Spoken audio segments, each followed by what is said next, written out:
Greetings, space travelers. Welcome home. You've just tuned your dial to spacedoutradio, the only place where you can own the night. I am your host, Mr. Rob G. And tonight we're broadcasting to you on our terrestrial affiliates across North America and digitally on TalkStream Live, KPNL, and Odyssey Radio. Don't forget, you can subscribe to us at youtube.com/spacedoutradio, where the options are endless. Stay up to date with the SOR Newswire, get some official Spaced Out swag, rock out to some Bumblefoot, and so much more. Definitely want to thank you guys for coming on in tonight. We are going to have another great show here on the After Hours. It's going to be awesome. Tonight we do have our guest, Dr. Dennis Carroll. So he's an author, writer and author, an authority on the occult and folklore. His career in all fields of the paranormal and the supernatural span over 55 plus years. So once again, a guest with the wealth of data and knowledge, and we love to pick the brains of those because I think, like I always say, I think everybody plays a big part in putting the puzzle together. Some people specialize in some things, some specialize in another. You can almost look at it as the data that we have is compartmentalized, right? Even within ufology, because we have all the answers, but there's this specific person that specializes in this and specializes in that, which is why I love to be able to have a central meeting place like the After Hours where we can hash it all out and get different point of views, and think it's going to be another great show, just to add to the others. So what I would love to do here is go ahead and get into the chat so I can see who's in here and who has decided to join us tonight. Just checked out the Cryptid Hunters, Jessica Jones over there, and my guy, Mike Long Island Bigfoot, and a lot of familiar friends and faces over there. And let me address this one real quick. Well, let me give the gold positions, and then let me tag that one there. All right, so the gold position for the night is going to go to Race Fan. Then we have the silver being to Mothman, and then we have the bronze Light Walkers, courtesy of Race Fan. Appreciate you sending the information on over. And let's go ahead and get ready to welcome everybody in. And just first off, let me just start here because I saw Little Cam 51, and I want to say, Little Cam 51, I did create the Twitch channel. It is online. It's officially there. And it's just under Mr. Rob G, no spaces, just all one word. And the channel is there, and there's actually a couple episodes uploaded there as well. Yeah, so definitely did that, little Cam 51, and welcome. Thank you for coming on in tonight. We do appreciate you for sure. Let's see, Magneticus already getting it started. Talking about Tesla's theory of 369 is based on the concept of. You got to fill me in, Magneticus. I don't have the answer to that one, but I'm sure you are schooling us tonight, and it's all welcome. This is the learning place. It's learning central, right? This is where we come together to learn and walk away with hopefully more knowledge than we came in with. You know what I mean? That's the goal and that's the purpose, and hopefully that happens. So let's go ahead and get into everyone else who has decided to join us tonight that we appreciate. And we're going to start off here with Jennifer Patterson saying, hi, guys. Hello, Jennifer. Thank you so much for joining us on this wonderful Sunday evening. Obviously, we had some Mothman in here. Hi, all. Hey, some Mothman. Thank you for coming in. We had Lightwalkers. Hello, Mr. Rob G and SOR Woo Friends. Thank you for coming on in, Lightwalkers. We appreciate you coming in tonight, just like every night. We appreciate you. We got Nicola Perry Jr. saying, greetings and salutations, fellow space travelers, and to the conductor of the Woo Train, Mr. Rob G, hanging with the Huntress until 11. Yes, I was over there with you guys as well. I had to step away and get my coffee ready, and, it's about 20 minutes early. I had to step on out and get my beverage of choice ready. So, but I do appreciate you guys all coming over from the Cryptid Huntress. She rocks it every Sunday, 7 p.m. Pacific, right here on Spaced Out Radio. So make sure you guys tune in. We also have, let's see, Eternity Eternal is definitely here saying hi, Rob G. Hey, Eternity Eternal, thank you for coming on in. We do have Roger Murray dropping some data on us today. What do you have for us, Roger Murray? Let's see. Happy President's Day, February 20th, 1962. John Glenn, historic flight, Friendship 7, paranormal fire, flies around space capsule. To this day, don't know what it is. Interesting. I'm going to look into that. I think I have an idea what you're talking about, but I want to be sure. Thank you for coming on in, and thanks for the knowledge bomb, Roger Murray. Appreciate you. Let's see. We got Carl Bittner stepping in saying, hi, Rob, and all you spacey after hour spaced out peeps. Hey, Carl Bittner, thank you for coming on in tonight. We do appreciate you. Who else do we have? Jacqueline D. Okay, Jacqueline D. Good evening, fellow humans. I like that. And it seems like you might be a new name if you are Jacqueline. Welcome to Spaced Out Radio After Hours. You caught us here on the weekends. This is where we do the After Hours, Saturday and Sunday, 8 p.m. Pacific until 11 p.m. Pacific. And then we have Dave Scott conducting the Woo Train Monday through Friday, 9 p.m. Pacific until midnight, so 7 days a week. Plus also Jessica Jones, who comes on Sunday, 7 p.m. Pacific, so right before the after hours. The 7 days a week of just nonstop content. We love to have you back, so appreciate you coming on in. Who else do we have here? We have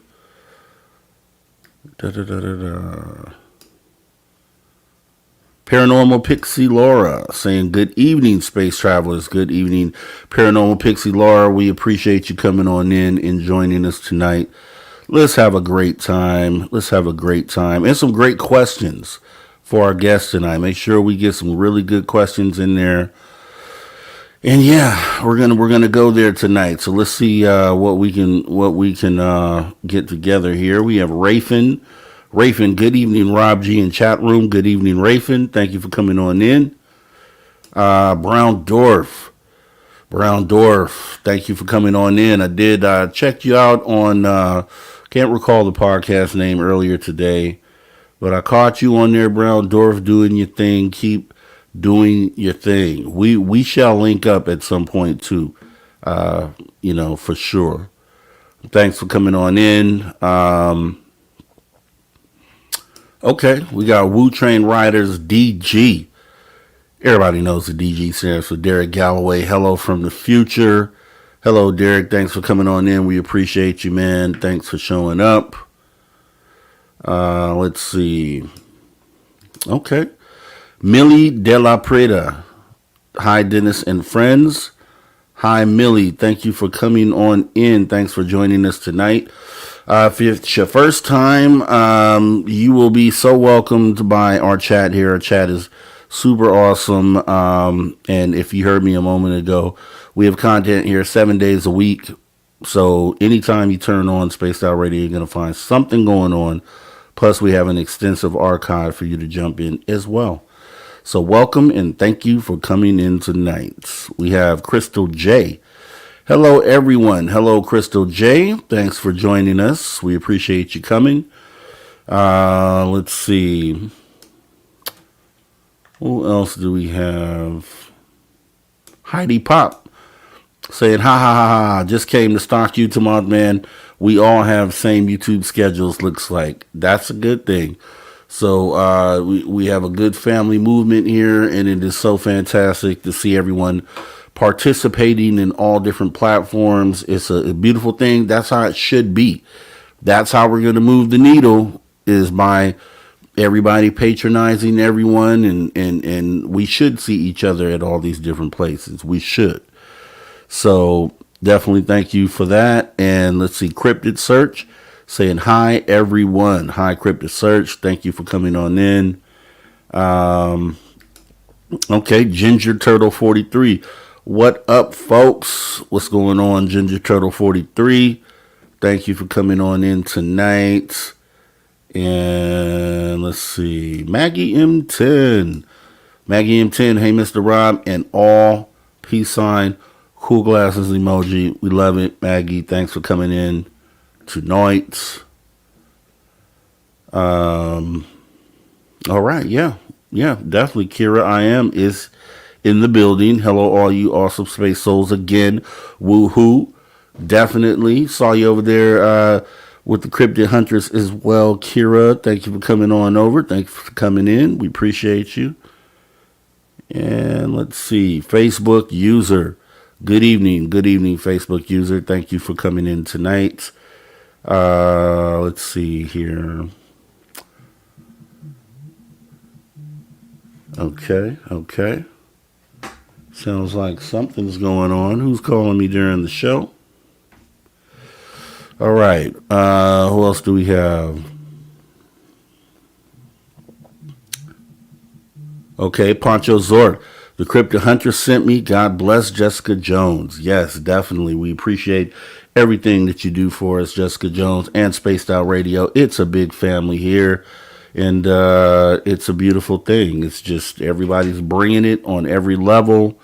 The machine is operating as great as you could want it to, and I'm appreciative of it all. Dino Bravo fan, thank you for coming on in, saying, hey, Rob. Hey, right back to you. Jojo. All right, Jojo. Thanks for coming in. Hi, everyone. I'm looking forward to this show with at Dennis Carroll. Yeah, me as well. Like I said, we're gonna hopefully stimulate some brains and further the narrative and the conversation and open things up. So I'm looking forward to it. Let's see. We got Body Technician, Morning from London. All right. Okay. Morning from London, then, Body Technician. Good evening from California. Thank you for coming on in here. Dragonfly, thank you for coming on in. Saying, hey, evening, Robin, SOR chat. Thank you for coming in. Susan Alloway. Hello, everyone. Hello, Susan. Thanks for coming. We have Lex Diaz. Thank you for coming on in, Lex Diaz. And Okay, who else do we have here? We got Van Gold. Yep, we got Van Gold. Hey, Rob and SOR family. Thank you for coming on in, Van Gold.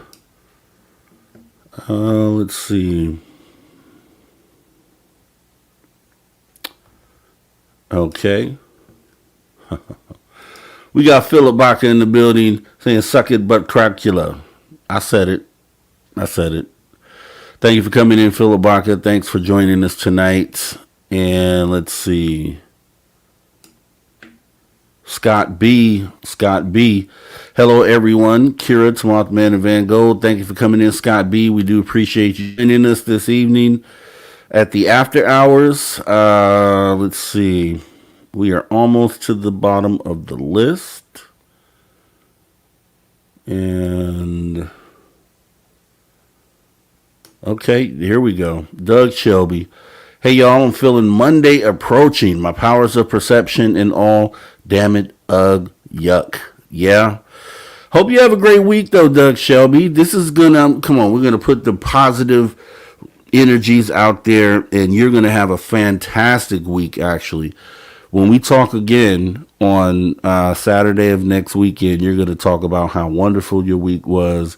It is gonna be an awesome, empowering, enlightening week, and I hopefully tonight is an enlightening night for you, as I think it might be. But thank you for coming on in. Okay. Magneticus with another super chat, 693. Tesla's theory of 369 is based on the concept of reducing any number to a single digit by adding together its individual digits. I want to talk to you about that. That almost sounds like this theory that I brought to my high school algebra teacher, and she there's a whole story behind it. Maybe we'll talk about it on the call-in show. Rain C, thanks for coming on in. Good evening. Joanne Stewart from Canada, friend of Jack's. Thank you for coming on in, Joanne Stewart. Thanks for showing up. We appreciate you. If it's your first time here, please consider hitting the like and subscribe button. We'd love to have you come back. We do this, once again, 7 days a week. You know, so almost 365. We have to take breaks occasionally, but this show is pretty much on every single day. Period. Every day. Yeah. So let me see here. We got political foolishness saying howdy. How you doing, political foolishness? Thanks for coming in. Juliana McGill. Thank you so much for coming on in, Juliana. We appreciate you. Silent Listen. Thank you for coming on in. Hey, Rob. Another busy night sky watching. Awesome stuff. Always look up, guys. The sky is up there all the time. Look up when you have the chance. And did I say Scott B? If not, thank you for coming in, Scott B. Browndorf. And every time I think we're at the end of the list, it appears to get that much longer, which is good, actually. Mike Arrington, thank you for coming on in. We appreciate you coming in tonight. Asimov 5W, 5 watts. Hello, SOR. How you doing, Asimov? Thanks for coming on in. Susan Kano. Hi, Mr. Rob G and SOR folks from Northern California. That's where I am from. Welcome, Susan. We appreciate you coming in. Donna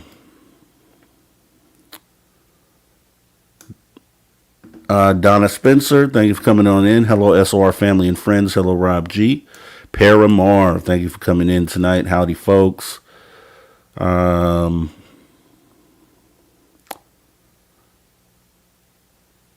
Okay, Abbott Hoffman, Ocala Skunk Ape, say hi. Hello, Abbott Hoffman. Thank you for coming in. And we are Sovereign Cosmic Walt, man. Thank you for coming on in, Sov. It's been a minute. I rep the truth. I'm with you on that, Sov. It's all about getting down to the truth and sift out all the other stuff and let's go with the truth. I'm with you on that.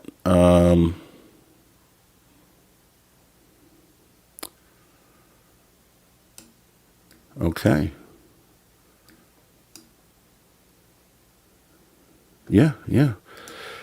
I hear you, Political Foolness. This is a great channel on content. Mentioning chatters is a bonus out of mutual respect.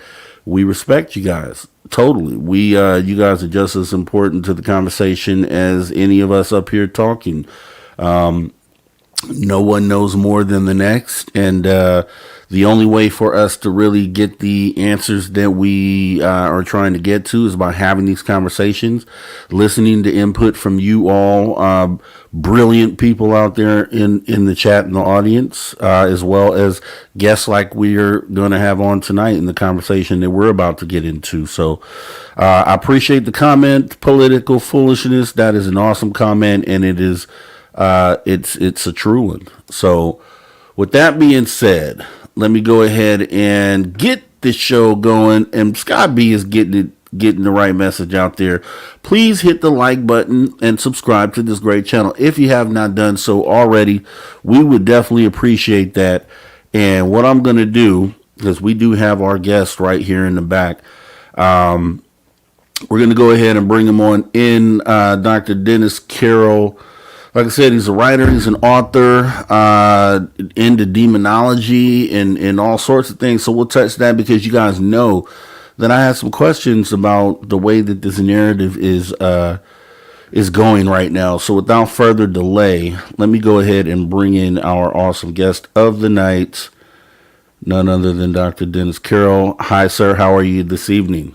Good evening, Rob. It's a pleasure to be here, sir. All right, all right. I love having.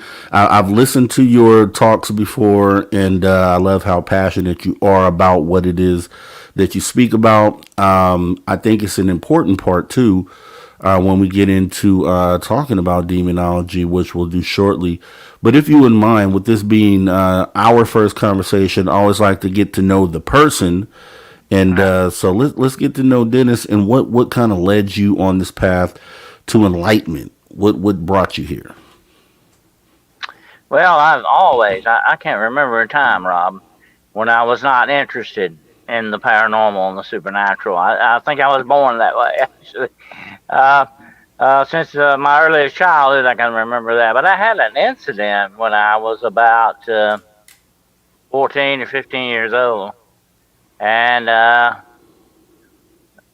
actually, where I encountered a demonic presence, and it kind of lit a fire under me to understand what it was I saw.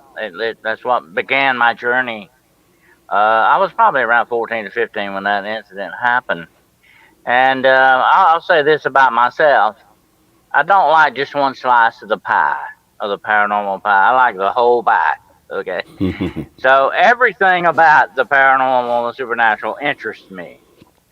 But this was one field that led me into other fields. You know how it is when you do research. You know, you go from one point A to point B, and it leads you on. You get deeper and deeper into it.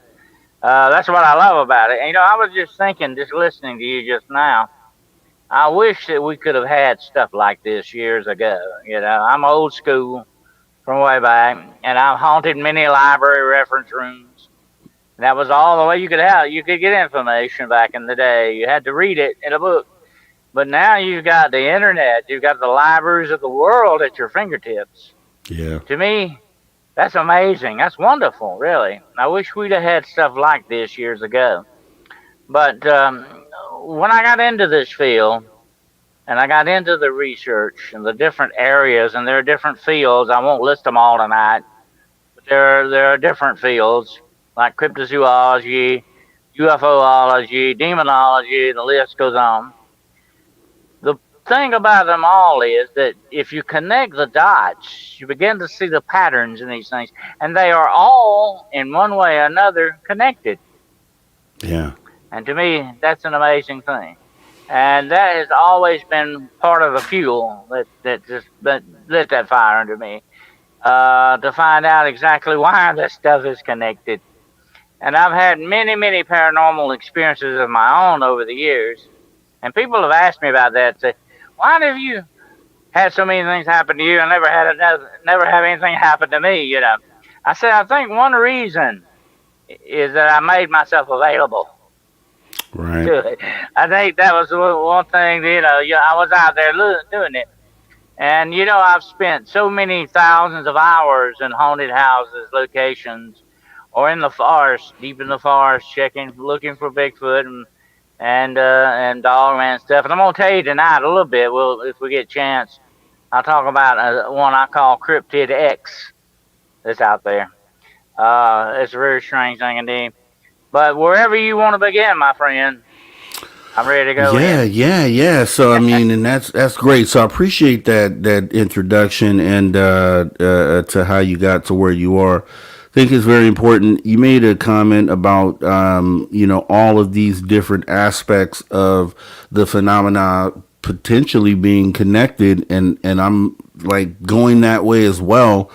When I can't be and just from a person, there was a point not too long ago, I'd say probably 7, 8 years ago, where I was not fully aware that these things were here now and that these things were happening daily.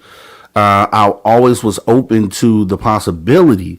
But the more that I get into this and the more that I talk to people, the more that I'm beginning to see the similarities in a lot of experiences, and then therefore making some connections to, wow, these things might actually be interconnected. The UFO situation, the cryptid situation, that they are on some level all connected. So when you say Yeah. that, what could you elaborate a little further on what type of things brought you to that conclusion? Well, it was the overlapping of these fields. You might during spiritual research you might run into possible demonic activity. Those two are overlapping each other. I've also had cases, Rob, where UFOs have actually harassed people in almost demonic kind of way. So these fields have a strange woo connection there to them. The whole field is that way, and that's why I say you can't just segmentize yourself. Say I'm gonna do only this or I'm gonna do only that. You've got to take in the whole picture, or if you don't, you'll lose your perspective on it. Hmm. And I have had so many cases that overlap each other and run into other types. Uh, it's amazing, and like I said, it's very well connected in those aspects. And when you do investigate, I call it investigative research. Now, there's a kind of research where you can sit in your armchair and read a book. That's research. But in true investigative research means you go out in the field looking for it. Yeah. Firsthand experience on it. To me, I like that best of all. Although in my latter years now, I'm more into writing books. I am into research. I'm sort of kind of semi-retired from the field, but I still go back out once in a while, definitely. But that is true investigative research. And that's what you've got to embrace when you go into this, whatever you want to specialize in. But my suggestion is don't be too specific in your specialization. You need to be more broader in your outlook and outreach in it. That's great advice, actually. And yeah, yeah, because I think that you should, and I think it definitely does take away when you only focus on one part of this. And maybe those people just haven't come to the realization that it's more broader than they actually think that it is. So that's a good Mhm. point that you bring up. And then also the fact that getting out there and doing the research, you have like over 55 years of doing this. So, you put in your time, you've done what you needed to do to uncover the things that you did. I'm one that wants to transition into being, more out there and hands on digging up information on what's going on. So the path that you're speaking about is one that I'm currently trying to travel. What do you have? Like, what's some advice that you would have? Because I even talking to viewers, I bring that up that it's great if all you can do is come in and have a conversation. That's great. But then if you have the opportunity to do more, then it's something that you should consider, because technically, as humanity, all the data that we've compiled and all the work that gets done is just from a normal person like you or me, who decides to activate themselves and get out there and start actually gathering data. And then without those people, if you think about it, we don't really have much data except for some, experiences, which are big, but actually getting out there and putting the pieces together is kind of where what you're talking about. Well, Rob, it is very much like a jigsaw puzzle, And sometimes, though, you may have some of the pieces that I don't have, and or Yeah. I might have some pieces you don't have, and that's where cooperation, comes in handy. Especially cooperation not just between podcasts, but between groups and people of interest in all these things. We need to cooperate. We need to share our knowledge. Knowledge is not any good if you don't share it. What good is it, if you can hold on to it? I think it should be spread around. The more you share it, the better it is. And that is especially essential to fields like this, What I call, we are all, here's the way I say this before, citizen scientists, so to speak, you know? Yeah. I like that. That's what we're into. We're in like a birth of a new science going on here. Although it may not be respected as that now, one day it may be. Definitely, I think it may not be in our lifetime, but I think one day it will be a true science in that respect. But we are sort of the founders of it. We're sort of the ones who are laying the foundation for this now. And we need to cooperate. We don't need any infighting and competition. We need true cooperation between groups to get where we need to get to.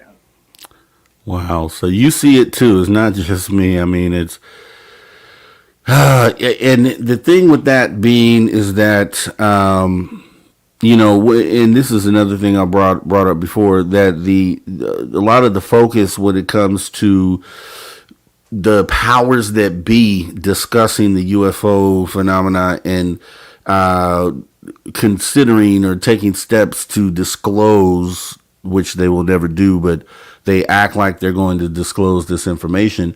And the first thing they do is they cut off data points like yours and mine's and just experiences and like you said, citizen science, cutting that out of the equation.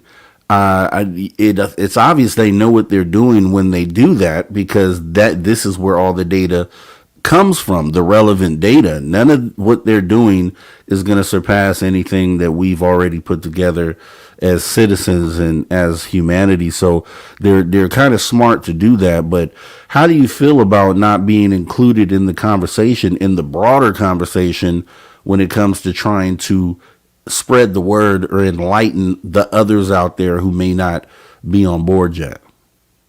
That's true. And, I've had a lot of interference from the powers that be. You have too. I'm sure you have. Anybody has a podcast. I have a podcast. Anybody has a podcast runs into that problem. Anybody that investigates research into this, they're going to run into that problem. I've had that happen to me. I talk about it in my last book that I wrote, The Road Unseen, a paranormal journey into high strangeness. I was sort of like living the Mothman prophecies there for a while. I had some freaky stuff. I had my own UFO sighting, and after that, things went really weird. And matter of fact, every now and then, they kind of let me know they're still there. That they're still watching me, and they still interfere with me in many different ways. And that's kind of part of the territory. You better expect that. If you're Yeah. really stepping on toes like you should be, you're going to have that happen. Yeah. But in the paranormal field, we also have people who are just in it for the money and the glory.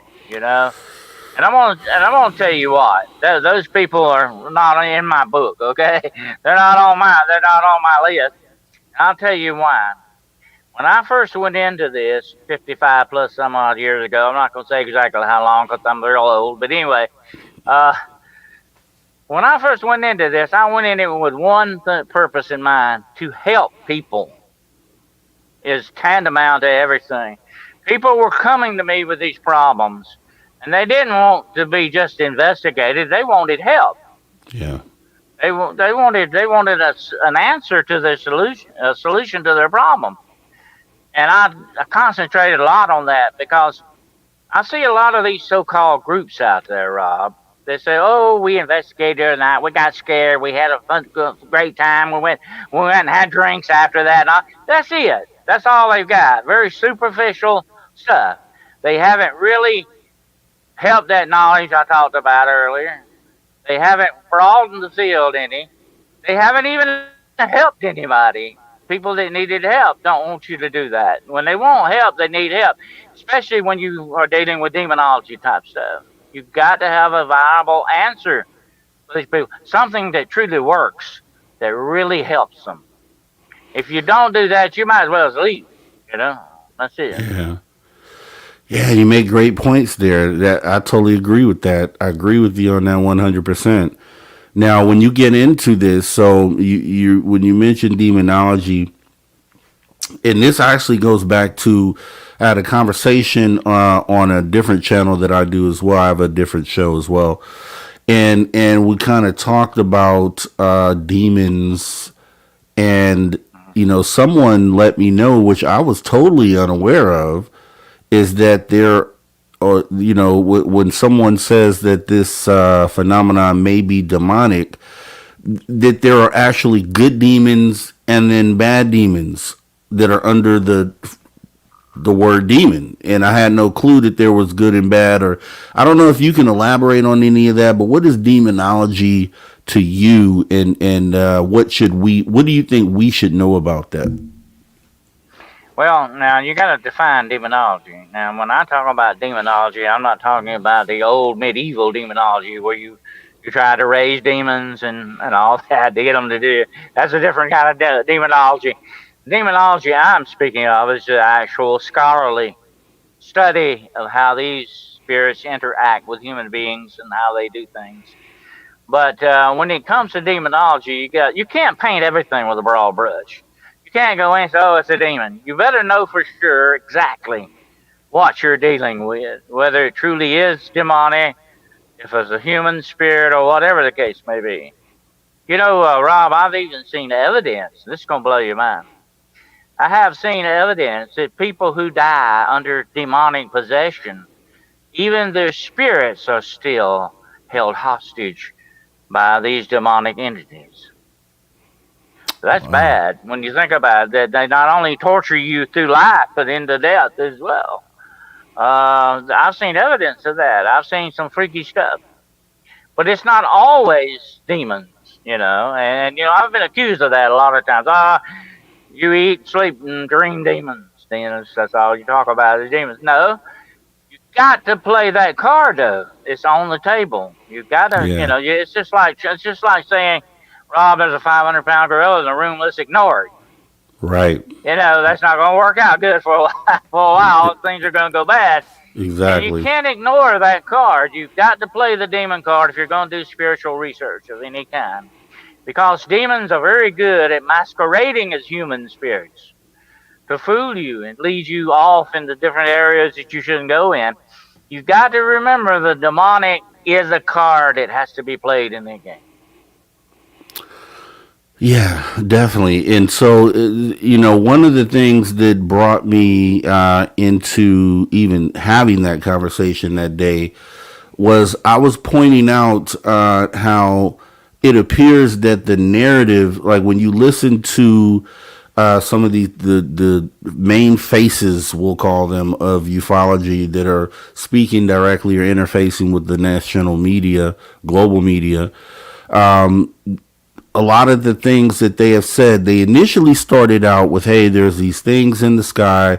We don't know what they are. They potentially could not be from here." And then as of the end of last year, coming into this year, which seems like it's the narrative going forward, is that there is some sort of spiritual element to this that they won't elaborate on. And so that's where I get into, okay, well, because they use spiritual and then they use the term somber as well. And is this what they're talking about? Are they talking about demonic presences, or do you have any insight on that, or what do you think about that? Well, I studied a lot of UFOlogy. Like I said, I've had my own UFO experience.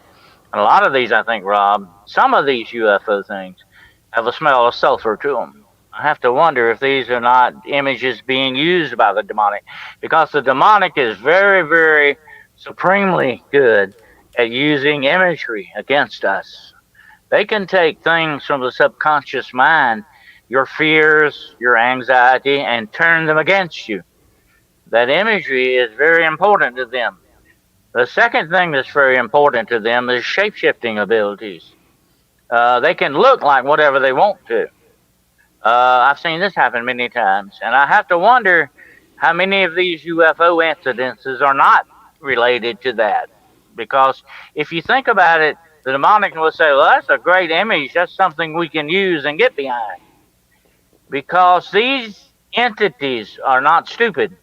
They're brilliantly, brilliantly intellectual giants, you might say, in that respect, because they are millions of years old. They have accumulated knowledge that you and I will never get.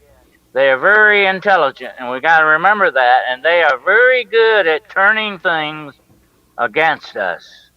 And that's what makes them so downright dangerous when you deal with them. You got to really be careful, because they can do all this kind of stuff to you. They could screw you. I've had people, Rob, on investigations with me who have run into demonic entities, and they would say, I got to get out of here. I can't even think straight anymore.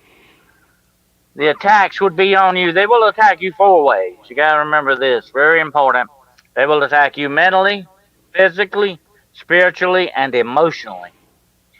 And even demonic imagery that you see in a lot of these commercials, TVs, games, and all this stuff nowadays activates a lot of this stuff. But we've got to remember also that when dealing with the demonic, we are the ones that have to open the doors to them. They don't just bust in your door and take over, okay? They have to have a door open to them, an opportunity. And I've often said this about demons many times. They are opportunists. They never fail to take an opportunity if they get it. Or as that old saying goes, they won't take an inch, they'll take the whole ruler.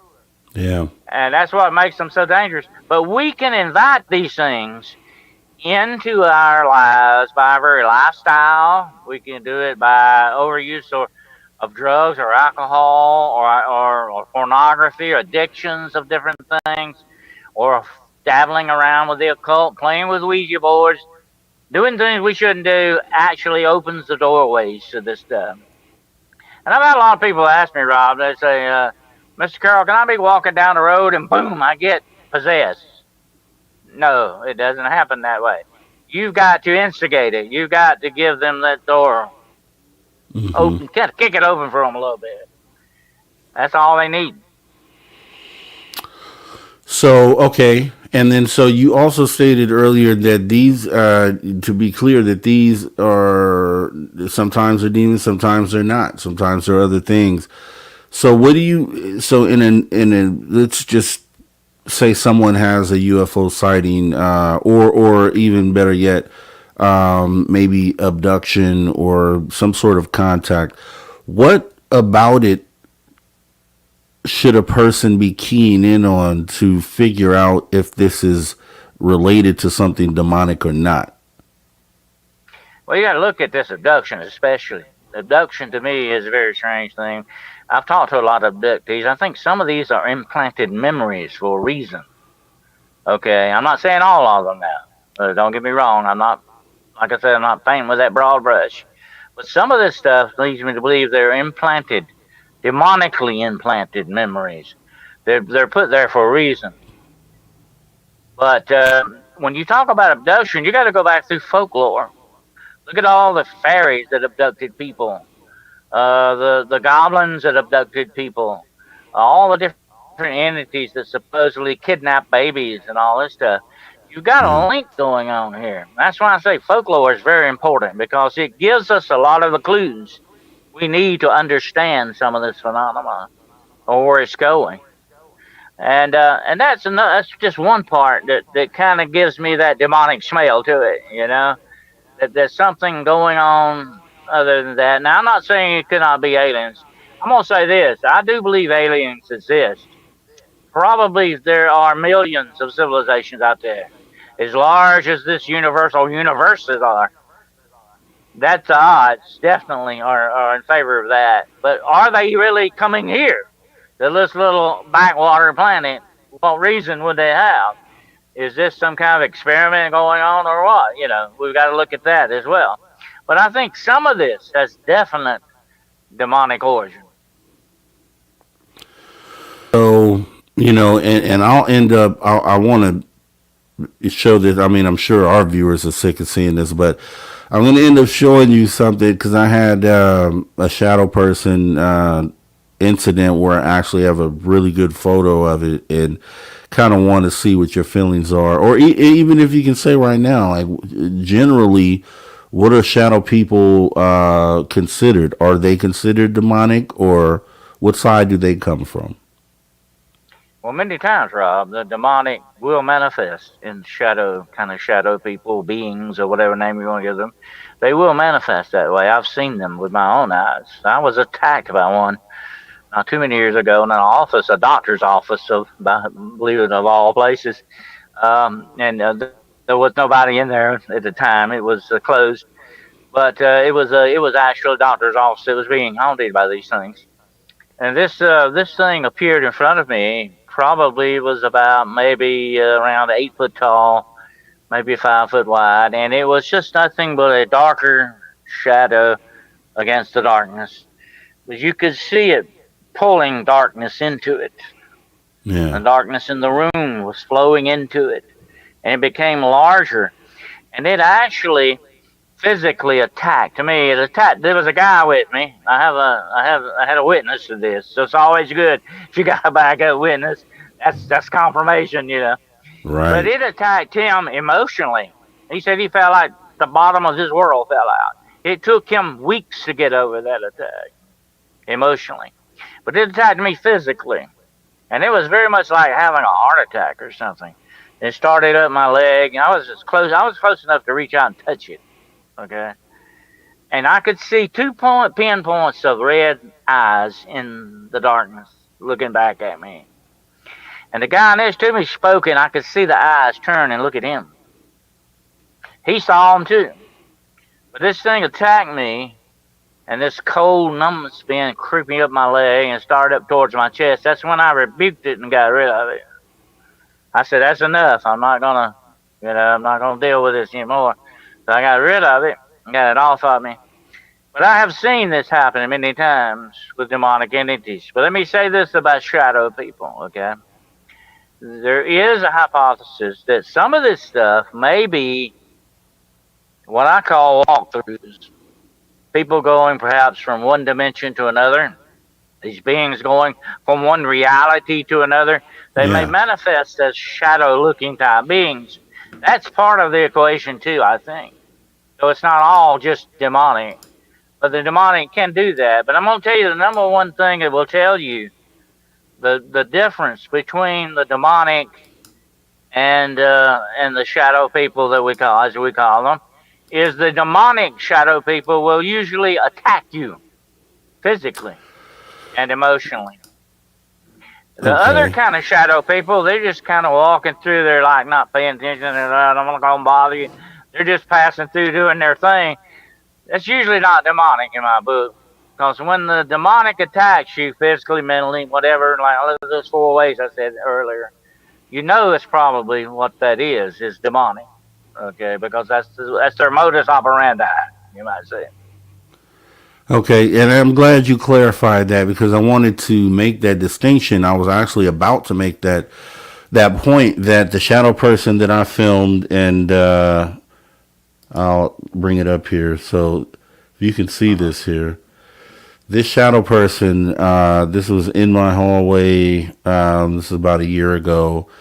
There's no doubt about what this is, right? This is definitely a shadow person. You zoom in on it, you can see all the head. But to your point, I have not before this or since this have any foreboding feelings. There wasn't anything that I perceive to be negative or evil that happened prior or after this incident. We recently, about a week or so ago, had some unexplained knocking, just clear as day. But that was it. Nothing insidious or anything that would lead you to believe that this would have been something evil, right? So I'm glad you made that point, because just because we are looking at something that could be considered demonic, it doesn't necessarily have to be that. And I think that's a great distinction to make. Now, I would say, where do you feel like, is this demonic in the idea that you would think of demonic religiously, like, within the church setting? Is this demonic, or is this, the definition of this, different? You can go either way with that. That depends on what your outlook, your own personal outlook is on it. As a minister, I take it from a Christian perspective in that Okay. way, in that regard. But you can also look at it as sort of in a non-Christian way. This is an evil entity. This is an evil spirit. And what I was going to say about the shadow people, the number one thing that tells you, and you hit the button on that, you didn't feel that evil. You didn't pick up on it. We all have that in us, that capacity, although some of us suppress it and kick it aside, unfortunately, sometimes when we shouldn't. But we have that in us. It's a survival instinct, you might say, to know when we are in the presence of something truly evil or even truly good. I'll swing back to the good side, the angelic type thing. And we need to do a show on angels one night. You would really enjoy that, I think. But For anyway, I sure. like angelology. That's another one of my favorite subjects. But anyway, you can feel this, Rob, deep down, You don't have to have any special intuition. I think it goes with it if you pay attention to it. And I've had a lot of people who have had what we call crisis apparitions. That is someone that sees a loved one, like their mother or father that has passed. And I always ask them, I said, well, did it scare you? I said, oh, no, that was my mother, or my father. No. And I said, it made you feel good? Yes. I said, well, that was a gift from God Yeah. to comfort you. That was allowed to show you that everything was okay. That's a good feeling, and you feel good about that. But just like you said about this thing, you didn't pick up on that evil. And that's very, very important, because I have actually been in the presence and places of evil, Rob, that you could feel it as if it were a fog. It was Yeah. just that physical that you could feel it without doubt that you were in the presence of evil. You'll know it if you're even in tune with your body for just a little. You'll know it. Pay attention to it. That's very important. That's a built-in safety thing. See, and that's good. I think explaining it this way and kind of looking at it, I mean, it just, because a lot of people out there, on the surface level of the phenomenon, without really getting deep into it and separating the things and looking at all the different elements of it, a lot of people's view is that this is love and light and there is no bad side to this. But I always, say that you should be prepared for both, because likely there is more than one side to this. And then this kind of just furthers that, it kind of makes a good visual, because you can now see that you could pretty much talk about any aspect of this phenomena, and essentially there's gonna be a dark side to each part of this, but then there's also gonna be a benevolent side to it as well. So I think it's great that this is the way that it's being laid down. Well, Rob, even the Bible says to test the spirits. Why test the spirits? To find out what you're dealing with, whether it's good or bad, and then you can take it from there if that's the situation. But you need to find out, and that's what part of investigation's all about. Investigative research. You find out what you're dealing with, and then how to handle that. Yeah, yeah.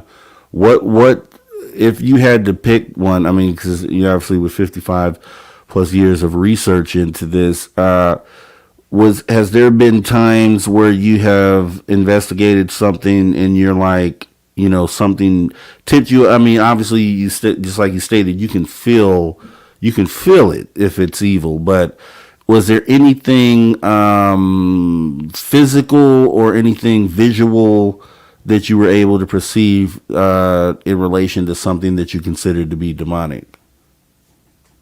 Well, I've said this before. I say it again. I've seen some things that I wish I could unsee. I mean, I've seen some very horrific images that these things have put forth. I want to say this: that if you were to see their true form, probably it would drive you insane. I mean, it would be hard for your mind to handle it. That's how awful these things can do. But like I say, they can attack you on such a deep spiritual level that you might not be able to recover from that. That's the dangerous part of it.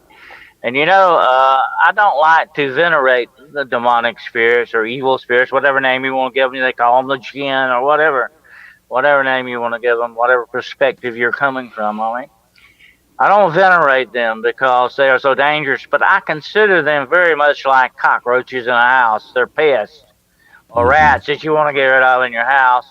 That's the way you need to treat them.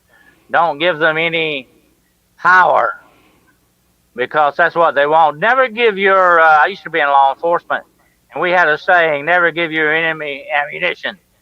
Right. Don't give these things power in your life. I've talked with a lot of Native Americans, and try to talk to them about skinwalkers.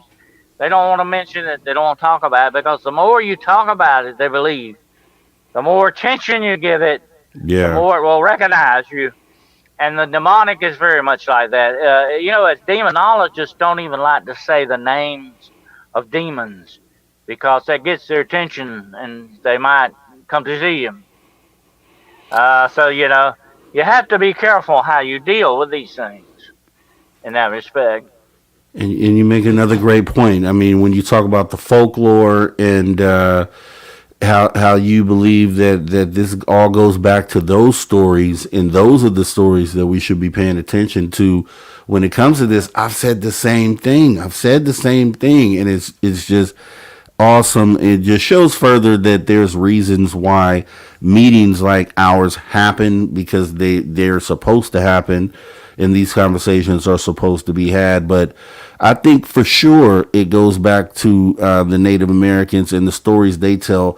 I think are the key to figuring this out, because when you look at it from the outside, not even considering the whole UFO situation. Some people look at Native American stories as just that, as stories that really don't have any basis or value to them. But when you open your mind up, what you have to do in this field that we're in, then you kind of align with those Native American stories, because they actually, once you're open and enlightened, what they're saying actually makes a lot of sense, and applies to a lot of the questions that you have when you're trying to think through this thing. So, Rob, I have a podcast called Paranormal Point of View. And you have to take that point of view sometimes. You have to take the perspective of those people. Just like you said, it's very important. A story is a story, but if you go into it and understand the culture and understand those people's perspective, you can understand where they're coming from a lot better that way. And that's the good thing about folklore, the study of folklore. I'm a member of the American Folklore Society. Folklore and superstition tell us a lot. The old fairy tales, the old wives' tales, um, they have a lot of truth to them, and we don't need to ignore them or just throw them aside because they can help us very much, especially in this field of studying.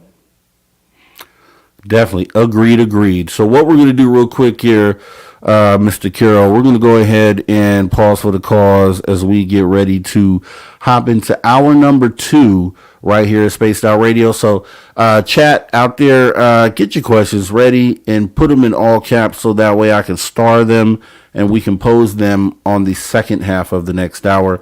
Other than that, we'll be right back with our fantastic guest. See you in just a minute.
All right, guys and gals, welcome back to Spaced Out Radio. After hour number 2 with me, your host, Mr. Rob G, and our fantastic guest, Dr. Dennis Carroll. Um, I wanted to ask you. I read that you are a writer and an author. It didn't really outline the books. What have you written, and kind of give us some insight into the mindset that you were in when you wrote these books. Okay, well, the first book that I wrote was called Beyond the Shadows, a field guide to the paranormal. Well, that's where my partner at that time, he's not in the field anymore, but he and I decided to write a book about how to investigate the concepts and precepts of investigation, especially not just in spiritual research. I call it spiritual research. Some people call it ghost hunting. I feel like ghost hunting has been done to death. I like to call it spiritual research, which is what it is, because you can go into other avenues as well.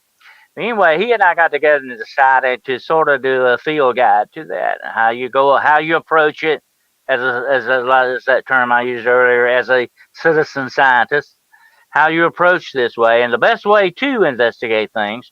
And I'll tell you, this is the way I look at it in my perspective, is to take it from a scientific point of view.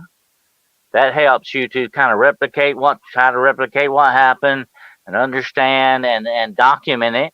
But also, I like to take it as from a law enforcement point of view and treat it as if it were a crime scene. You know, when you walk in there, I let what's going on try to talk to me or tell me the story of what's going on here. You have to be very careful, Rob. When you go into these situations, you don't want to be predisposed in believing something, Yeah, because if the mind is tricky that way, if you believe it too much, you can make it so, and you can be fooling yourself. As right. Shakespeare said, "To thy own self be true," and that's very, very essential in this type of investigation. Um, you got to be very careful what your perspective is, how you take it in that way.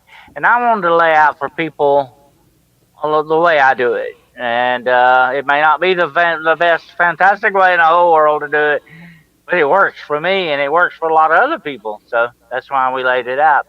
Now, my other book that I mentioned, The Road Unseen, a paranormal journey into high strangeness, I talk about several of the cases that have happened to me, some of the things that have happened. I talk about a wider perspective on the paranormal fields.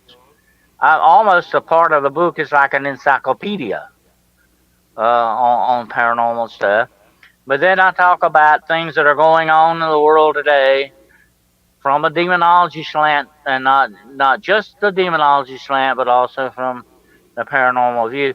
You know, that's why I call my show Paranormal Point of View. The doors of perception are open to us if we'll only check them out. And that's the way you got to look at certain things. And to me, the paranormal is like a diamond. You hold it up and you can see all the many different facets and sides to it. But you got to hold it up and Yeah, look at it. yeah. The whole law enforcement angle that you described actually, I think, fits really well. Also, just coming in without a preconceived notion, kind of letting the picture put itself together for you, and using logic and common sense in a lot of cases. And I'm a big fan of common sense being something that can answer a lot of the questions Oh, yeah. if we just take our time and kind of look through the data. So it's a great approach that you have. And another thing that you are pointing at, which I always, especially in this field, because in ufology, I feel like, and I've said this before, that I feel like there's, on the extreme sides, there could be like a religious sort of undertone, like an extremism almost. And I think it's the side of ufology that isn't open to things that fall outside of their belief systems. And I think Well, that that's part of very true. ufology That's is very a true. part we have to eliminate and kind of get past.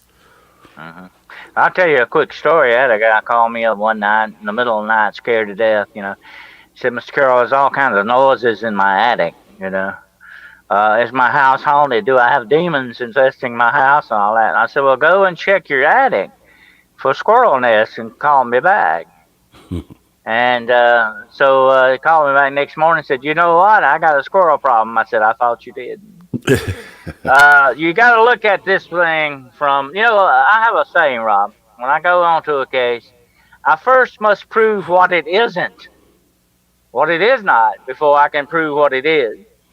Yeah. And that's the way you got to look at it. That's the way you got to take it. And you can't go in, like I said, predisposed. People want to believe something. They'll make it that way. You can't do that because you're fooling yourself. You're not helping people. You're definitely not helping yourself. Right. You got to stay true to what you're actually doing and weigh the evidence and understand what it is you're looking at. And like I said, I was a big fan when I was a kid. I was a big fan of Sherlock Holmes. And I always liked the way he did things, and that's always stuck in my mind that way. And like you say, I like what you say about the logic. Logic is very important. Don't throw it out the window. A lot of people do, unfortunately. Oh yeah. Yeah, and it's sad, and that's why I say conversations like this are good to have, because hopefully someone listening kind of understands that, looks at it like, yeah, you know what, that does make sense. That is a great way to approach this and kind of look at it, because I think we get a bad rap as a whole, because we do have this extreme side that just believes to believe, and I think we have to get away from that, and that hopefully that's what I'm doing on these shows. But so I totally love the approach. Now, I did want to dip into, because I know you get into cryptids, and you mentioned the cryptid X. So Yeah. go ahead and talk about that, and I had some other cryptid questions as well. Okay, well, I'll tell you a quick story on what happened with that. Now, I have actually seen Bigfoot. I know he exists. I had an encounter with him. So there's no doubt in my mind that he is not a myth. Dogman, I believe exists, but I'm not sure, absolutely sure, because I haven't seen him. But I believe other people, they've had some interesting encounters. I've actually seen evidence of what may have been Dogman. But then I had a very strange incident that happened to me, Rob. This has been many years ago now. I was deer hunting.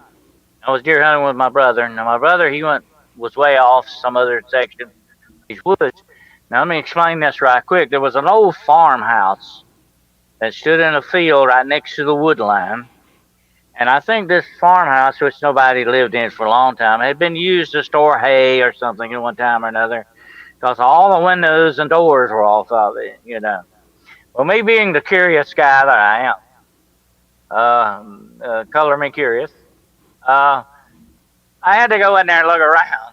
So I said, I'm going to go look at it. I've always liked architecture, and this was one of those old classic farmhouses, So I said, I'm going to go in there and look around a little bit. So I went in there. I had my 12-gauge pump with me and a flashlight, but it was broad daylight. But the house, of course, had no lights or nothing in, so that's why I had my flashlight out.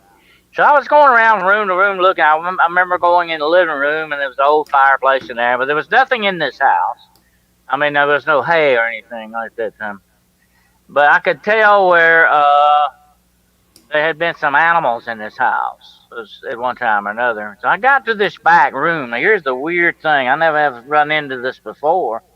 I got to the back room in this farmhouse, and this whole room, Rob, was stuffed, completely filled with broken branches. You couldn't even walk in the room. Wow. But I could see through it. It was like a nest, like a big nest of some sort. The only thing I'd say, like a rat's nest, only huge. I don't know what it was. But anyway, I saw something about that time. I could see it, but I couldn't see what it was. But I could see it. I could see the movement. Something hit the back window of this house and went out of this room. Well, I immediately ran out the front. I ran around the side, and I saw something disappearing, just the back of it, into the wood line, into the trees. Well, I looked down, and there are these prints. And these are some of the strangest prints that I've ever seen. A line of them led into the wood line. Well, I went on in the wood line looking for this thing, but it was gone. I mean, it was that quick. But I remember looking at these prints, and they were very strange. They were like cloven hoof type prints almost to a certain extent. But anyway, I'd never seen anything like it. So here's the weird part. When I went back to look at the prints, I wanted, when you cryptid hunt, you got to know all about tracks. It's very important that you know how to be a tracker on this stuff, Mm-hmm. So I went back to look at this line of prints, and they were gone. There was no indication, and like I say, there was no wind, there was no rain. They should have been there, because this was in a stubble-like field. Because I saw them the first time. I know I didn't imagine them, but when I got back, they were gone. So I have to wonder, was this Cryptid X some type of supernatural creature? Okay, so with that being said, that's actually a great segue into the question that I have. So when we look at these cryptids, so Cryptid X included, Bigfoot, Wendigo, all these cryptids, right? In your research, do you feel that these things live in this physical world that we live in, or do you think that they are or they're stepping across from another dimension in the moment we see them, and then they actually go back? Or do you think they full-time live in this world that we live in? Well, the encounter I had with Bigfoot made me wonder about that, Rob. I mean, he was there, just there, and gone, and there was no way that he could have gotten away from me, down through the trees, down through the bushes, without me seeing him, some kind of sign of him. I looked up, the tree was not up in the tree. I looked for a hole in the ground. There were no holes around there. He was just there one minute and gone the next. I don't see how a natural animal could do that. So I feel like, in my own personal opinion, something else is going on here. I mean, I don't know what. I can't say for sure if it's some kind of portal activity, if these things are transcending through realities by a portal. I don't know, but it's kind of weird. I've actually ran into a portal one time out in the woods, and it can be freaky stuff. You can have compasses going around. You hear that buzz, that feel of electricity in the air, that magnetism. Some people have encountered fogs and lost time with these things. I got to consider that, yeah, that's a good explanation for a lot of this stuff. If you weigh the evidence, the balances kind of go towards that direction. So I mean, that's the thing that makes sense to me mostly, because I think when you talk to a lot of, especially Bigfoot researchers, and they claim to have been gone in the woods, deep in the woods for extended periods of time, trying to track these things down, and no one has been able to find a home base. You find structures and things of that nature, but never a home base. And it just makes more sense that they would be potentially stepping over from another realm into ours, the same way that we would do if we had the ability to step through a portal. We would most likely step through that portal, being humans, and then end up in this other place and then cross back over. So it just makes common sense. It's just logical that would be what was actually happening. And then, like you said, it would explain why these things are able to just be seen one moment and then disappear the next. Dave Scott had a pretty interesting theory on it as well. He talks about how, and I always get this when I try to explain this, re-explain it, I explain it wrong. But he points to, like, I guess, polar bears that have, like, their hairs are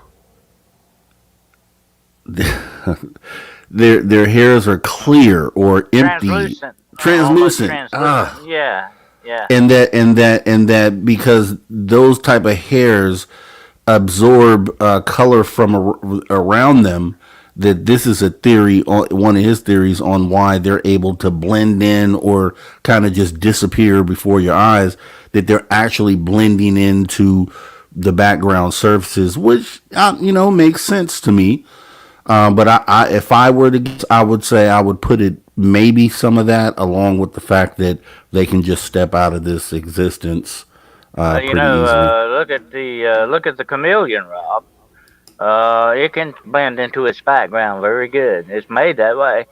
Look at the structure of birds. They are made to what? Fly. Fish are made to swim. These things are adapted to the things. What if what we're talking about here are actually walkthroughs from other dimensions? That would make perfect sense when you think about it. Like you said, very logical. It is. To me, and having studied the paranormal all these many years, this leads me to believe that this would be a more viable conclusion to this. That these things are using or utilizing some type of portal of some sort or something like that to move from place A to B, but they can also blend into their background. You've heard of Glimmer Man, I know. Yes. I had an encounter with Glimmer Man where I saw him part the trees on a completely windless day. Well, that tree parted. There was something there that I could not see or perceive with the human eye. Okay. Would that have been, this could Glimmer Man actually be Bigfoot doing his thing and we don't see it? You know what I'm saying? Or Dog Man, whichever one of these cryptids it may be. We've got to wonder if that's what's going on. And polar bears, speaking about polar bears, are so smart. They know that the only thing black on them is their nose, and they will cover their nose when they're hunting, or put snow over their nose. They're very smart. We think just because we have an arrogance of intelligence, but that's very arrogant in my book, because these animals are a lot more smarter and more intelligent than we give them credit for. And if they were able to be able to do something like that, like the Wendigo of legend, who can supposedly take on shape-shifting forms, would that not be, and I know without a doubt, I can tell you this right now, that the demonic can do that. And if they can do that, maybe other things can too. Right. Yeah, I mean, the thing is that, and that's the great part about this, is that no one knows. So, we get to sit down with the data that we have. We get to speculate, spitball, and see what sounds most logical. There'll be a point, obviously, when we will hit that moment where we understand what is actually going on, and I hopefully, will be able to at least see that, but I know at the very least my descendants will. So I know the work that we're doing right now will pay off for them in helping them understand this world better than we did. But I think we're on the right path, or we're at least taking the right path in trying to break down the data and kind of parse out the data. Yeah. It's like they say, Rob, you don't get the answers if you don't ask the questions. Yeah. And that's the way I look at it. And here's one more thing. I was just thinking about the shadow thing that you saw. Whenever you see something like that, and I've told this to people, I've had a lot of experiences in this. Whenever you see something like this, there is one question that will haunt you the rest of your days. If that is real, if that exists, what else is out there? Dennis, that's literally my whole point. And I feel like, and I said this maybe a couple weeks ago, I feel like, some people have experiences and they don't get the data. They don't capture the data for whatever reason. They didn't have the camera. It just wasn't convenient. They didn't think to do it. But in each of the situations that I've had that have related to paranormal or extraterrestrial, I have the receipts. So for some reason, I was put in a position to actually capture the data and then have it to show like today, and show over and over again something that you can clearly see is something that's a lot of people say is impossible to exist. but I have it and I'm able to show it to you. So every day that's the path that I'm on. Something like this happens, and I say to myself, if this is possible, what else? I mean, it just opens up everything that everyone is talking about to be impossible. And I always point to the guy who's on the corner who we perceive as crazy, that's sitting there talking to himself, and we don't get why he's doing that. But but once you start going down this path and you start realizing that we don't understand really what's going on, then you just look at everything differently. And I look at that guy on the corner talking to himself, wondering, is he really connected, or he may be connected to something that I'm just not at that frequency at this moment. So, yeah, I'm glad you pointed that out because I say that often. Well, and here's another aspect of it, and I've said this many times before, and I'm not trying to be mean about this, but I'm saying this very quickly. As a paranormal investigator, it's not my job to convince you of anything. Okay, it's not my. I can show you pictures, I can tell you stories all day, I can give you collaboration, but it's still at the end of the day, that's not my number one job. I can present to you the evidence that I've accumulated, and even tell you the conclusion I've come to, but it's your job to believe it. Right. Whether you believe it or not, that's up to you. I'm not going to fossilize you and try to get you to believe something, force it down your throat. You have two brain cells you can rub together. You can come up with it yourself. That's not my job. But my job is to try to learn exactly and try to understand what's going on. And a lot of times, just because we can't see something, our own selves, or experience it for our own selves, does not mean it does not exist. Right. Or it's not real. I'm totally with you. So let me get. I got a couple questions here, real quick. I have War Criminal 7 who is asking, Dennis, do you think just going and looking for cryptids or doing paranormal investigations is, in a sense, giving consent to the darker entities? Well, you have to be very careful with how you approach this subject, like anything else. If you become overly obsessed with it, that really gets their attention, and you don't want that. You got to take this from a scholarly, professional point of view. You've got to always maintain that professionability and that scholarly look at it from the outside in that respect. You can try to understand it by changing your perspective on it, but you don't want to give it power over you in whatever respect it is that you're going in. You got to maintain that professionability no matter what. All right. And we have Blade's Creature. Is this a question? Let's see. Doesn't mean everything's a demon. Okay. Yeah, Glade's Creature wants to know, good and evil exists. Does it mean everything is a demon? Maybe things could be one or the other, and only that, or both, or one may be deceiving. Well, like I say, you've got to try the spirits. You've got to test them to see exactly what it is you're dealing with. Then you can take it from that perspective. But not everything out there is bad and evil, and not everything out there is good and bright. Okay, you've got to remember that, and you've got to be very careful at how you approach it, because the put it this way: the good is straightforward, but evil is very deceptive. That's just its very nature. All right. And we have Sovereign Cosmic Wildman asking, do you think the albino Yeti type Sasquatches that are seen everywhere are something else?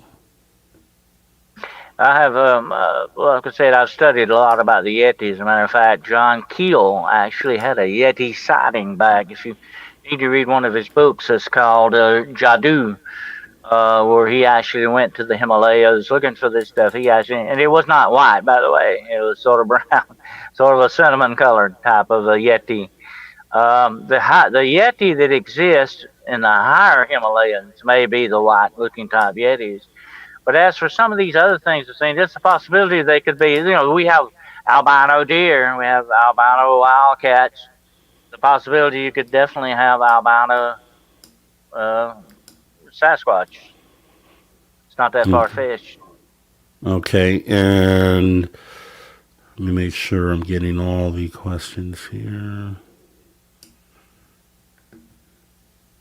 Okay, all right. So we have Izzy saying, Rob, where the Baroque Gothic cathedral architecture comes from, where did it come from? It just seems to appear on the world scene remarkable. Are you familiar with that? Well, I've always loved architecture, studied a lot of different architectural types. And I think architecture, like all the rest of humanity, is influenced by its current thought processes. You got you got the Greek, you got the Roman, you got the different types of the Baru and all these others. I think that was the mindset of people at that time. And that's the one thing about modern architecture. It's so bland and plain.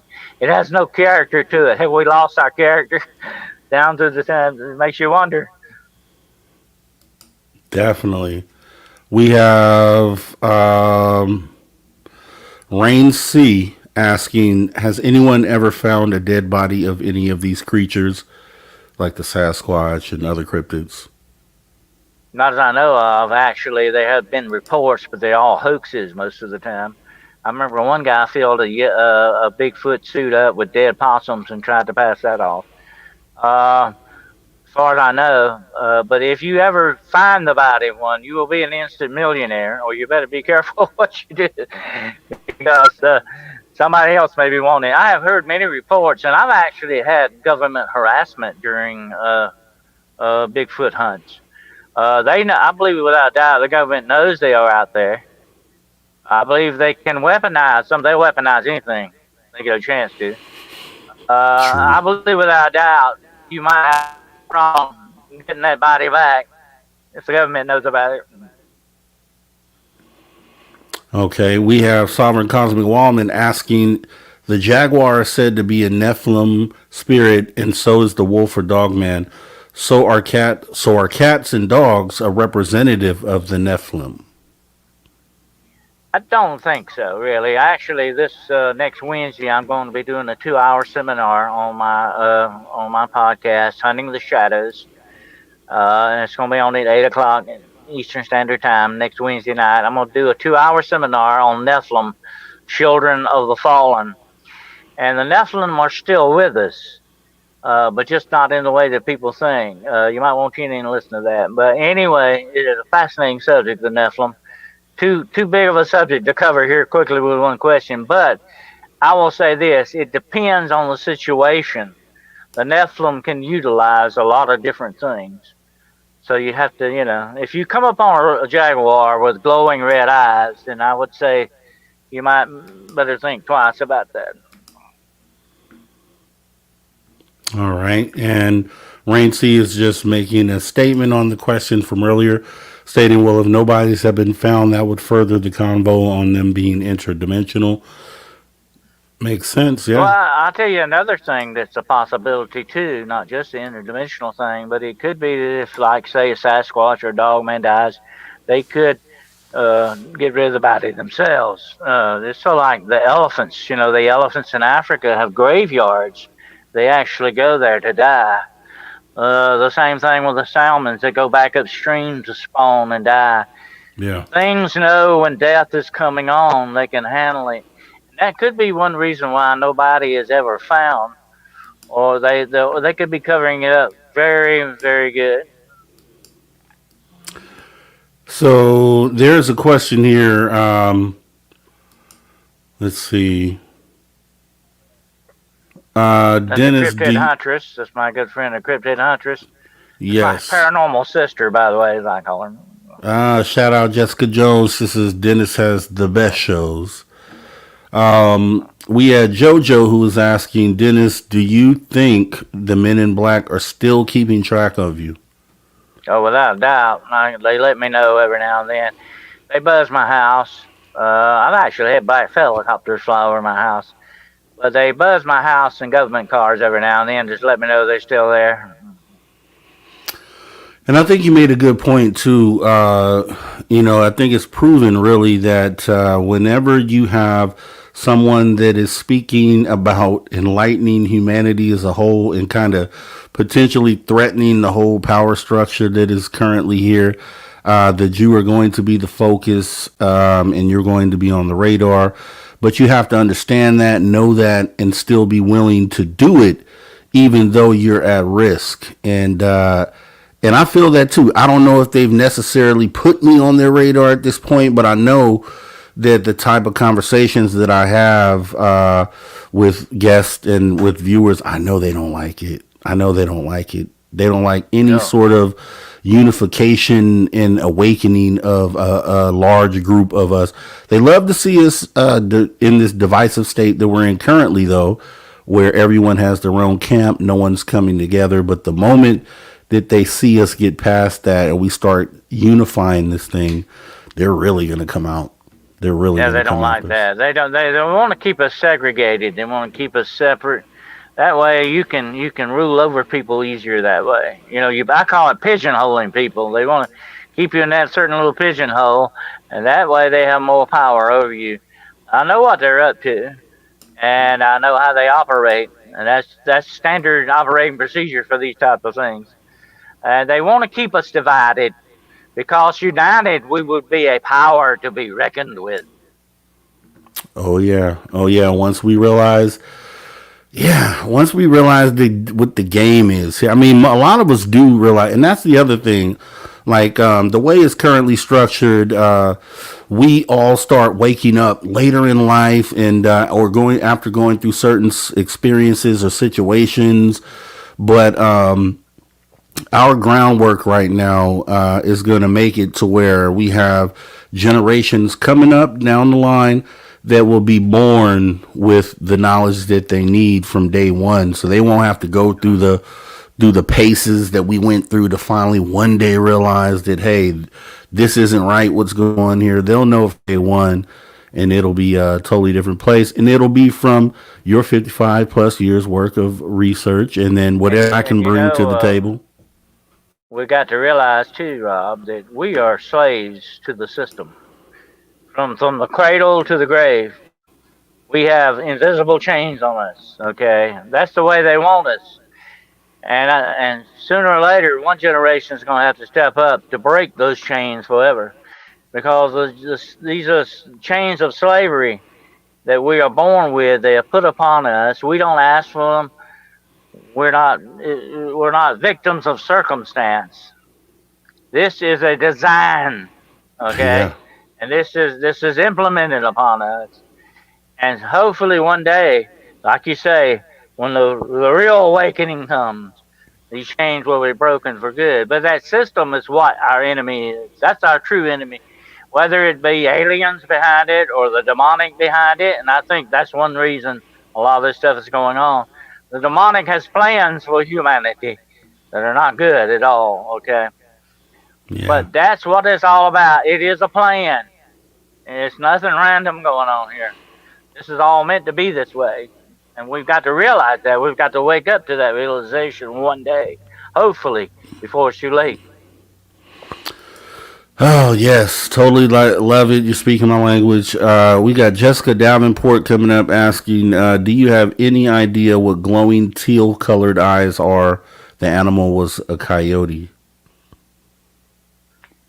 Well, it depends. Like I say, you've got to be very careful what you're looking at and what you're understanding this thing to be. If it's glowing red eyes, most of the time, I got to say that would be demonic. Okay, that would be a sure sign. No, it could be glowing white eyes. It doesn't. You don't get stuck on the color here. Okay, it could be different things. But if anything unnatural, that's what this is all about. If it appears to be unnatural in any way, then you need to question that and what the circumstances are. The demonic can take on many forms. It can look like animals. I've seen them look like little children. They can do different things to try to fool you, or to create anxiety or negativity, because that's what they feed off of. The more negativity they create, and if there's some animal you're afraid of, that's what they're going to appear to you to look like. If you're afraid of coyotes, that would be the perfect image they'd want to use against you. You got to understand that might be what's happening, or it could be real coyotes. That's what you got to understand. You need to find out very quickly what you're dealing with. Definitely, definitely. And let me see. You guys have, if you guys, I think there's one more question here. Just know we have about 20 minutes left. So if you want to get your question in, definitely put it in caps as soon as possible so I can tag it and go ahead and ask those questions. So, yeah, so with that being said, yeah, I mean, I think, like I said, the reason why I do this is to make sure that the conversations that we have are going to be ones that, at the end of the day, someone who's sitting there listening tonight or who may listen at a later time can walk away with at least a different way to look at things. And like you said, you have some of the answers that I don't have, and vice versa. And that's why we come together and have these conversations to share the information. And hopefully we get a lot more people out there that are willing to. And for me, it's just financial reasons, really. And I'm way on the west coast of the United States, so to go east obviously is traversing the entire country to get there. But yeah, I intend on being one of those that are out there trying to help get the answers and trying to move the needle. So I just feel like it's really important for those out there. You coming here and listening and being part of the conversation matters and goes towards that. But if you have that ability to kind of put some action behind some of these ideas, then it'll just help us get there that much more quicker. And this kind of media that we're on right now is a really godsend thing, because we can, like you say, we're separated by thousands of miles, but yet we can still communicate. We can transfer ideas. We can share knowledge, and that's very important. And I think that's the most important job these podcasts, the shows like yours, are doing, is getting this stuff out. And Rob, about 40 years ago, what you and I are discussing tonight, they would have probably threatened to put us away somewhere. Yeah. They said we were big crackpots, or we were crazy or something. They need to put us somewhere. But now you've got a different attitude. It's out in the open. People can discuss and talk about this. It's wonderful. You don't have Yeah. to worry about being called a crackpot anymore. Um, and this is good. This is good. There's everything good about these types of shows. Nothing bad. And one of the If things it's that done the I right way. and one of the things that I do often, and because I've come into this with the middle of the road approach, which means I'm not set one way or the other. It just really depends on the evidence that we get, that kind of leans me to either side. And I always have to give myself checks every now and then just to make sure that I'm not letting my biases kind of overtake, because I've had experiences now, and making sure I'm still middle of the road. So I kind of recalibrate myself every so often to make sure that I'm not too far left or too far right when thinking about this issue. And I think that's an important thing for people to That's the consider and kind of do as well. that's the way I've always approached this stuff, Rob. I've always envisioned in my mind a scale balances, you know, and I've always tried to keep it balanced and keep it that way. That kind of keeps my direction where it needs to go and keeps me balanced. And that's what I said earlier about how the demonic attacks you the four different ways: spiritually, physically, mentally, and emotionally. If you balance all of that, if you work on being balanced with those four ways, you are much better and stronger spiritually, physically, emotionally, and mentally. That's what you need to work on, and that helps you keep your perspective where it needs to be. and to approach things in the right way. But we need to all work on our balance on that. Yeah, and I feel it's even more important for it's important for everyone to do it, but I think it's more important for the people who are on platforms like mine or yours, who speak to a group of people to keep that balance and make sure that you're always calibrated. Because what you'll end up doing, whether you realize it or not, is if you're too far left or right, you'll tend to drive your audience that way as well, which does not help this conversation that we're trying to have. Everyone needs to be calibrated and in the middle of the road so that we are accepting to all information that's provided, and that we look at it fairly and we vet it using a fair process. But yeah, you have people that have leaned too far to the left or right, haven't calibrated or checked themselves, or don't care to do so, and therefore the audience that they have, they're leading them down this path that isn't going to help us out in the long run. So, with so many words, that's what I say. I say that I have a little saying I say at the end of my shows, and that is veritas and Occultus, which means truth and justice. And those are the two things you got to watch for. You don't want to spread rumors. You don't want to spread lies and half truths. You want to keep balanced on that truth as much as possible. You can make conjecture. You can wonder about things this way or that way, but let people know that you are conjecturing about that. You're not giving them gospel here. And that's why I say it's not my job to convince you of anything. You've got a brain. You can assemble it for yourself, and that's the way you need to take it. We know. Hey, here's what I've always said, Rob. You don't talk at people. You talk to people. yes, You talk with them. yes, that's how you further the conversation. And this goes to, I just want to show this because SG Nav Spotter said this, and I think it's important because just like as you said earlier, and I've always said, there's a portion of this community that just solely isn't being truthful and kind of just does this for the financial aspect, and which doesn't help humanity as a whole overall. So SG Nav Spotter says someone out there said 90% of most YouTube sightings is for entertainment purposes. Agree or not agree? I don't know about that percentage. That seems pretty high, but I would definitely agree that there's for sure a grifting portion of this community that only might make things up for clout or views or something of that nature. It's for sure that's happening. So that's my answer. What do you say to this question? Always remember what Edgar Allan Poe said. Okay, believe nothing that you see and half of what you hear. That's the one way you got to take it. You got to be very careful what you believe and what you take in. And those 4 ways I talked about, I call those the gates to your soul. Okay, be careful what you bring in. Make sure it's truthful and good and something honest about it. It's not dark and insidious and evil. Keep that stuff out. You'll have a much better life. Okay, but you got to guard those ways very well, and you have to be very careful. You don't want to deal in nothing but lies and rumors and illusions and all this other stuff. That's what the enemy wants.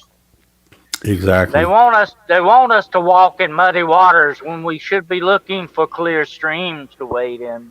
I like that. I like that one right there. Okay. So we have Ian McFadden posted a question here. Do you think our tech is catching up on the paranormal? I think it's kind of overwhelming it sometimes. I think they're depending a little too much on the tech. I used to have a dog I would take with me on paranormal investigations because I could trust that dog. He's not going to lie to you. He was more accurate than scientific instruments. He would only tell you what he felt. I think we have to use like you said earlier, our common sense is a very important tool here. And I think our intuition and what we feel, we need to listen to ourselves more and not worry about these instruments that we have. Although I'm not going to say anything bad about some of them. Some of them are good instruments, so they do help you. But don't base your whole thing on the instruments. You got to use your mind, you got to use your body and your soul, your spirit. Get in touch with that. All right, and I have someone that wants to let you know something. So Izzy Beth is stating that, Pastor, I am post-Christian Christian, and I really appreciate your positions and delivery. Thank you. Quite welcome. And let me see. Okay, we have about 9 minutes left, guys. Any questions? Go ahead and get them in. Get them in. I'll give you guys a moment here.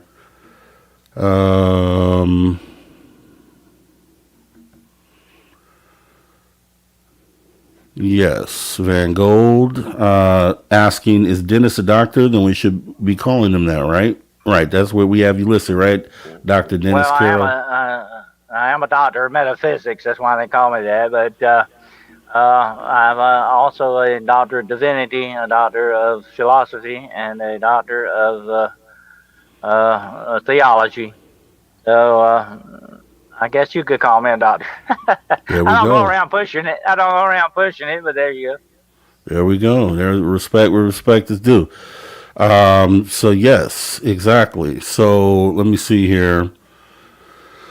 Okay. So we don't have anything there. Okay.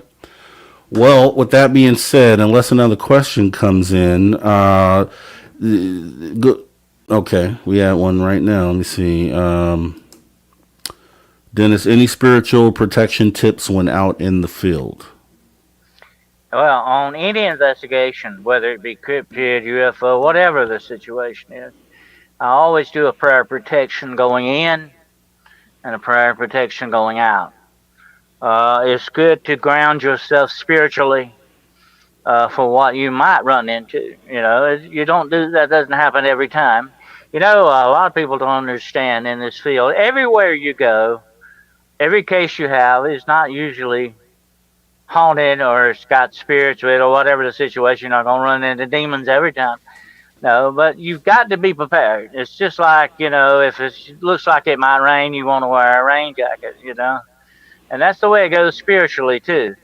I have been in situations where I thought nothing was going to happen, and that would be one of the worst things you could run into. But then I've had other situations where I thought it was going to be very bad, and nothing panned out. So you never know, but you need to be like the Boy Scouts of old. You got to be prepared. So prepare yourself spiritually, and it sort of puts a bumper of protection around you. Great advice here. And we have Rain C, who's hitting us with Dr. Carroll. Do you believe the Antichrist is walking among us? I believe his spirit is definitely here with us. I believe he may be here now, but I know without a doubt his spirit, which is tied directly in to Nephilim, that's what I'm going to be talking about Wednesday night, is here with us definitely today, big time. All right. And Magneticus, appreciate the awesome super chat and your support of spacedoutradio. Don't meddle with things you do not understand. Okay. Great advice, Magneticus. With the numbers, the 9, 3, and the 6. That's very much like the thing about dragons. Don't meddle with dragons because they're crunchy and you taste good with ketchup. All right. We got Prince Arcane asking you, has anyone been injured having been touched by Bigfoot or Dogman?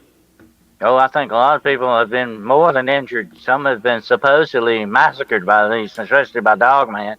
Bigfoot, on the other hand, Bigfoot always strikes me, and this is just my own personal opinion, is more benevolent. He's sort of like, you don't mess with me, I'm not going to mess with you kind of guy. Mm-hmm. Dogman, on the other hand, I don't know about that. I don't know if he's going to cut you a break or not. And I've had people ask me a lot about this, Rob. What's the big difference between Dogman and a werewolf? A werewolf is a werewolf because of black magic. Okay, that's what makes him that. Dark, evil magic. Dogman is Dogman 24/7. But Dogman might cut you a break. A werewolf never would. A werewolf's going to destroy you no matter what. That's just the attitude you run into. But I would not want to bank on Dogman not doing that because I've heard some bad things about him. Yeah. Yeah. Yeah, and even with Bigfoot, I know earlier tonight, Cryptid Huntress was talking about you don't want to get in a sleeping bag because you'll become a Bigfoot burrito. And when I thought about that, I said that doesn't sound good. It sounds like it's delicious, but it doesn't sound like it would be good if I were the Bigfoot burrito. So, with that being said, we have Poncho Zork wanting to know: can demons manifest themselves as gas? So I guess in a gas form. I don't know exactly what it would be. Gas, a compound, a chemical compound of gas. I have seen them form actually as sort of smoke or like a fog kind of thing. In that respect, they could take on different aspects. Very much like the old vampire movies. You know, you can see the vampire turn into smoke and go up under the door. The demonic is very much like that, but I don't know if it would be considered gas. But I don't know. You never know. All right. And then the final question tonight from Paranormal, saying, I recently heard a theory that dogmen are a form of Nephilim. Your thoughts? I will be actually addressing that Wednesday night on my seminar on the Nephilim. I think there's a direct tie-in to some of this, to the Nephilim, the children. That's why I title it Children of the Fallen. I think the actual subject of the Nephilim goes into, like I said earlier, we talked about in the first hour, the overlapping of these different fields, okay? You're going to see that. You're going to hear about that Wednesday night if nothing happens. We're going to talk about how these fields overlap and why some things are present in this world. Well, I will be there. Awesome stuff. Glad to hear that. And I guess we have a few minutes here, so if you could tell everybody where they could find you and where they can tune into this episode coming up on Wednesday. Okay, my books are available on Barnes & Noble and Amazon. Just look up DennisWCarroll.com. And my website is DennisWCarroll.com. You can reach me at my Gmail, DennisWCarroll@gmail.com. My podcast is Hunting the Shadows. That's every Wednesday night at 9 o'clock Eastern Standard Time. And then every Friday night at 8 o'clock Eastern Standard Time, Paranormal Point of View. And both of these can be found on Hunting the Shadows podcast YouTube channel. All right, Hunting the Shadows YouTube channel. Actually, Mothman, I don't know if you're able to post that link in the chat. If you are, I really would truly appreciate that. And yeah, so with that being said, Dr. Dennis Carroll, another great conversation. I think once again, conversation that we had, I think in the long run will definitely help out, even if it isn't someone watching live tonight, someone who comes across this a month from now, 2 months from now. I think the value is there for them, and at least I think the mindset, it will help the mindset of a lot of people when approaching this phenomenon and trying to figure this thing out. So I appreciate you coming on with me tonight, and we definitely have to converse even more going forward. So I'd love to have you back. Anytime. And let's definitely, okay, for sure. So, ladies and gentlemen, go ahead and give it up for Dr. Dennis Carroll and let him know you appreciate his time tonight. With that being said, Dr. Carroll, you have a great rest of your night. You take care. And for everyone else, we will be jumping in hour number 3 right here at Spaced Out Radio. See you in just a moment.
Hey everybody, welcome back to After Hours, hour number 3, with me, your host, Mr. Rob G.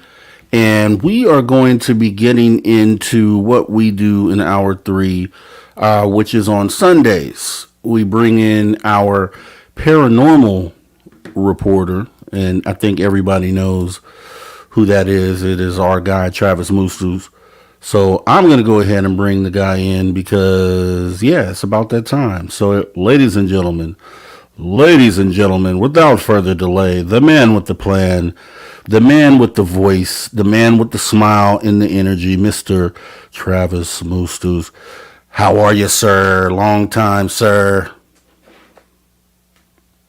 Yeah, it's been a few weeks. How's it going, Rob? How's it going, everybody? Glad to see everyone. Thanks for having me back.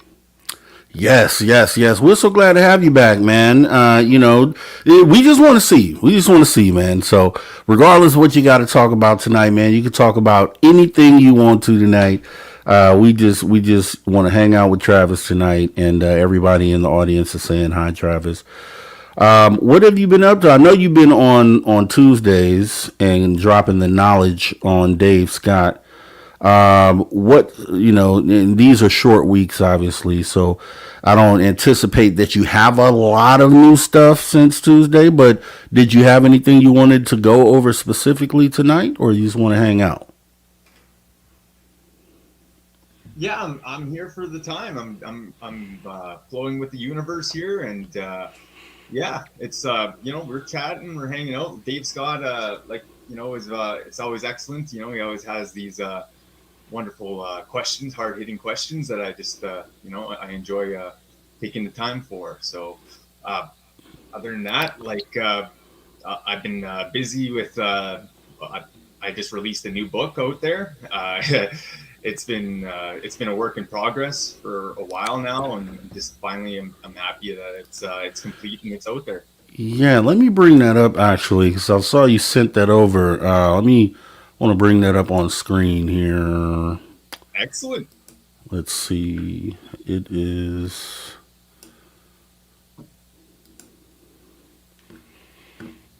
And let me actually let's put it in the chat. Let me see. Get the link. All right, guys. Okay, so Travis, they're asking for a mic check on you. If you would they mind bringing your volume up a little bit. Tim Osman says he can hear you just fine, and I can, but some people are saying you're low.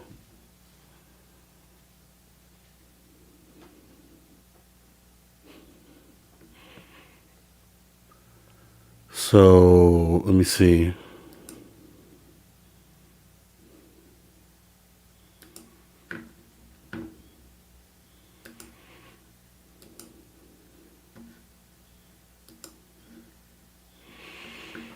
Okay, so we got the new book out here, right? And guys, actually, this is what I was doing, posting the link for it here in the chat. So there you go. There is the link to the book here, Palladian Guidance, written by Travis Willier Mustus. If you wouldn't mind talking about the book, let's go ahead and get that promoted. All right. So yeah, this is a lovely sci-fi tale that's really following a lot of the Palladian Andromedan side of the galaxy, and it's like it goes into a lot of you know uh, this guy's brought into like a mothership spaceship that has actually a Palladian city inside of it, and he it goes through quite a bit of things there, and it kind of follows that essence of alien beings and meeting the Palladians and just kind of his encounter, well, big encounter with them, right? And like I said, a lot of this is taken from my experiences with them. A lot of this stuff that like I reference in there is from my experiences when I've seen and did my journeys out there with them, and a lot of the stuff in the technology that I experienced when I was out in these things and doing these kind of exploration. And it's like I said, it's in there, it's within the story, it's embedded. Uh, as I was saying, like the art itself, I did about it's like well over 70 pictures in there, fully illustrated art. That's it's all around. It's all like I say, it's very I should say the information just kind of flows through it, right? So it's like you'll see what I mean when you check it out. But so the online, the ebook is a lot cheaper than the paperback. The paperback is sold with premium color and premium paper. It is like I said, it is illustrated. But I do plan to release a paperback that is black and white version for even more reasonable price than what than what it is there. But like, uh, but as I was saying, the ebook is the same thing, and it's you can get it on Kindle Scribe for free and check that out yourself, and or you can buy it for the reasonable price of $10 or $9, I'm pretty sure. And yeah, like I said, it's a wonderful sci-fi. It's 200 and something pages long, and yeah, there's a lot of Pleiadian information in there. You know, it's like I said, it is a tale. It's not so much information like where it's like a workbook or anything. Like it's more or less for readers like enjoyment kind of deal. So I hope everyone out there enjoys it and checks it out. You know, and hopefully likes the art as well. And yeah, I'm just happy that it's out there and just available for the world. And yeah, like a lot of the pictures in there, the crafts and spacecrafts and things. And yeah, Stargazer wants you to know that the cover art is cool, and I agree. Let's see. So one thing that I wanted to ask you, and then I don't know if you're able to kind of go into detail, but from what I understand, Palladians are one of the type of ETs that are out there. Are you able to, like, for someone who just doesn't know what Palladians are you able to kind of just give them a brief little description of who they are or what they are? yeah, they are a very similar humanoid race that has actually a lot of ties to us from ancient times. This goes back in ancient times, like even like Atlantis. They were around on our planet and doing trades and different things, and it even goes back even further to just them popping around in and out of our existence, like throughout time. They visited our planet in a number of places, like all over different earthly tribes. Like, but as a Neo and Newup, we've had a few experiences with them. We have a few legends of this, you know, of these Pleiadians coming down and showing us a couple things, or people, you know, interacting with them in the legends and talking about how they were very fascinated by our earthly connection and plants and animals, and like they actually, some of them were very interested in a lot of the animals out here, like hawks and different you know, like white, like the buffaloes, they were very interested in and stuff like that. But as I was saying, though, they're very humanoid. There's many different kind of Pleiadians. They've had their own space conflicts throughout over the years. Like they have to deal with themselves before they were able to join the Galactic Federation of Light Worlds, that and become a part of that council. And like I said, they had to go through their own battles and actually sort each other out, because there was a lot of different kind of Pleiadians that had different outlooks. Not just it's not just all love and light for them out there, but yeah, there's a lot of that in that book, and talking about just like I said, their connections and like I said, in terms of like our people and how we've been like I should say traditionally like told about them, and I should say like my connection with them was very strong because of that. And like I said, I was connecting with a lot of higher, well, I should just say beings of that light force out there in that energy field, like the higher vibrational fields, and yeah, they were able to communicate back with me and make that bridge, that connection. And then I had a lot of very different experiences, and I learned a lot about them.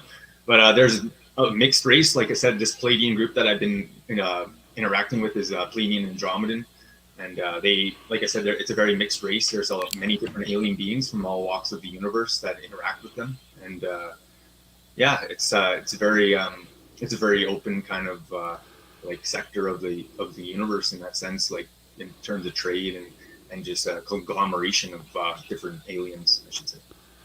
Let me ask you this: are Palladians, are those? And I did kind of briefly went over some of a handful of the species that they say are out there, but the Palladians, are these the ones that a lot of people say are walking amongst us, like current day? Are these the same ones, or is it? I know there's more than one supposedly type that looks like humans, but are they the ones that are walking amongst us? Do you know? They could easily, and they would totally blend in. You know, they just have to wear some Earth stuff, and they would totally fly. like in our crowds and look just as, they're pretty much just the same. There are other forms of Pleiadians though that some of them do have like different kind of like skin colors and different kind of like hair colors and different. Some of them do have like a larger, like they'll have like different hands. Like they'll be like kind of like that, but they're like one whole finger. Like they'll just have like 3 digits, and but they're just like real like thick hands. And but like I said, there's like so many different kind of like Pleiadians on that in that area in that sector that I was like dealing with. But the ones that I was really encountering were pretty much the same as me, and it was like kind of like on that level of like they wanted just the familiarity, like to know that like we're not just the unique ones out there, Okay. And to be more comfortable with that in that sense. So All right, and I wanted to show you this because Vaughn went in and again showed some love for Spaced Out Radio and for Travis, and it's saying, Travis, when you come down, contact Dirty Filth, and we'll head out, eats and beers on me, sir. I would love to meet you and have a great chat. So the offer's on the table from Vaughn. hey, that's excellent. Yeah, I'll reach out to Filth when I'm down and around there, and for sure, You got it. Let me know if you Appreciate wanna- your love and support of Space Out Radio as well, Vaughn. Yeah, Travis, I don't know if you were able to catch well, we had a pretty long conversation, but there was a part of the conversation that we had earlier tonight with the guest. Excuse me, and it just goes into what we've already always talked about. Where our guest tonight, Mr. Carroll, was talking about folklore being very important to the conversation and kind of aligning our thoughts on what the phenomena is with folklore in the words from the natives. And I'm like, yeah, that's the key. I don't know if you got a chance to hear that part of the conversation, but I know you agree with it. I was just going to ask you, what did you think about his outlook on that? If you had a chance to see that. I'm sorry. I was like at work when the conversation was on, and then I was just getting home off work when you guys were just kind of like getting around to hour 2 or hour in that last hour 2 there. And I don't even remember when we talked about it, but I just when he said it, I thought about the conversations that we have about exactly that, and it just, the more I hear people out there kind of pointing to that, I mean, it's like it's totally the thing that we should be doing, and it was just kind of cool that he brought that up, and it just made me think about you. I was like, we're gonna have Travis on later. It'd have been cool for him to be a part of this conversation we're having right now, but yeah, I mean, it just further goes in and kind of paints that picture that we've already talked about, with the stories that have been told over the years.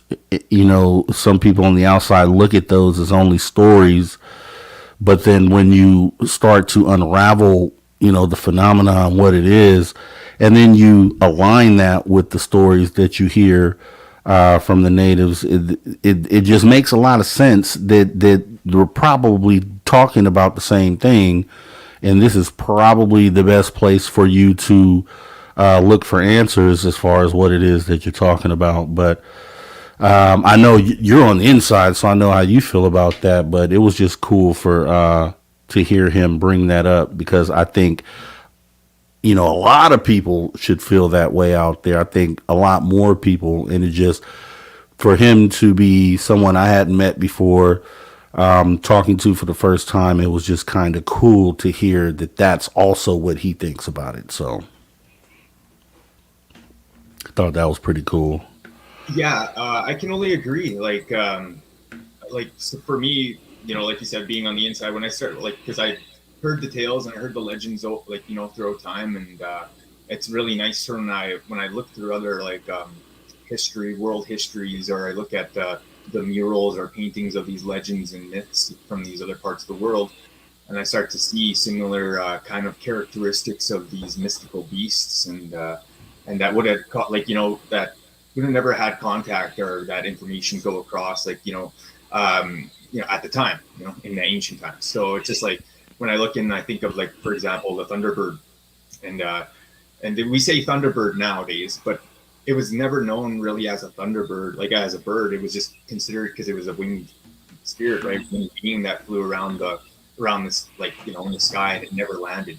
It was like a prehistoric beast that didn't quite fit in with an eagle, didn't quite fit in with any kind of other animal out there. It was this, like, it was like a prehistoric being from the ancient world that survived the cataclysms throughout these decades, or thousands of years, I should say.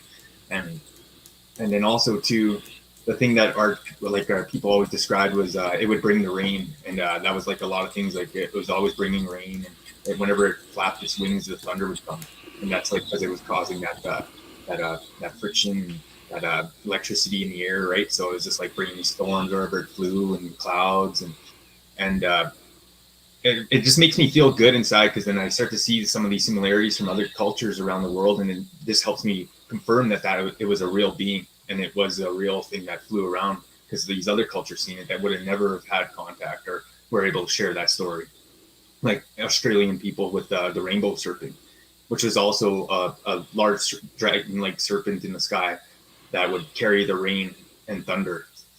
And then you go up to Japan, and Japan has a rain lightning dragon as well too, and that brought water and rain as well. And it's just kind of like this dragon's always is always associated with lightning and water, and so I was always that's what made me fascinated by it. And it kind of makes me a little heartfelt about it, but yeah, like, it just because it gives that clarity and clarification of how real these things were, and they were around, and the ancient people seen it, and then they documented it like that in that way. And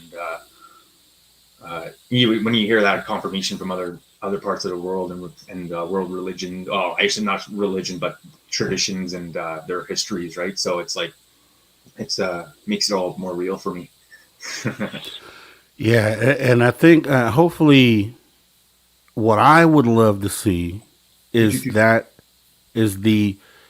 part of the conversation happening on the world stage. So yeah, we realize that the importance of the native story compared to what is currently going on in the current day, but it'd be nice to hear the people at those higher levels kind of realize that too.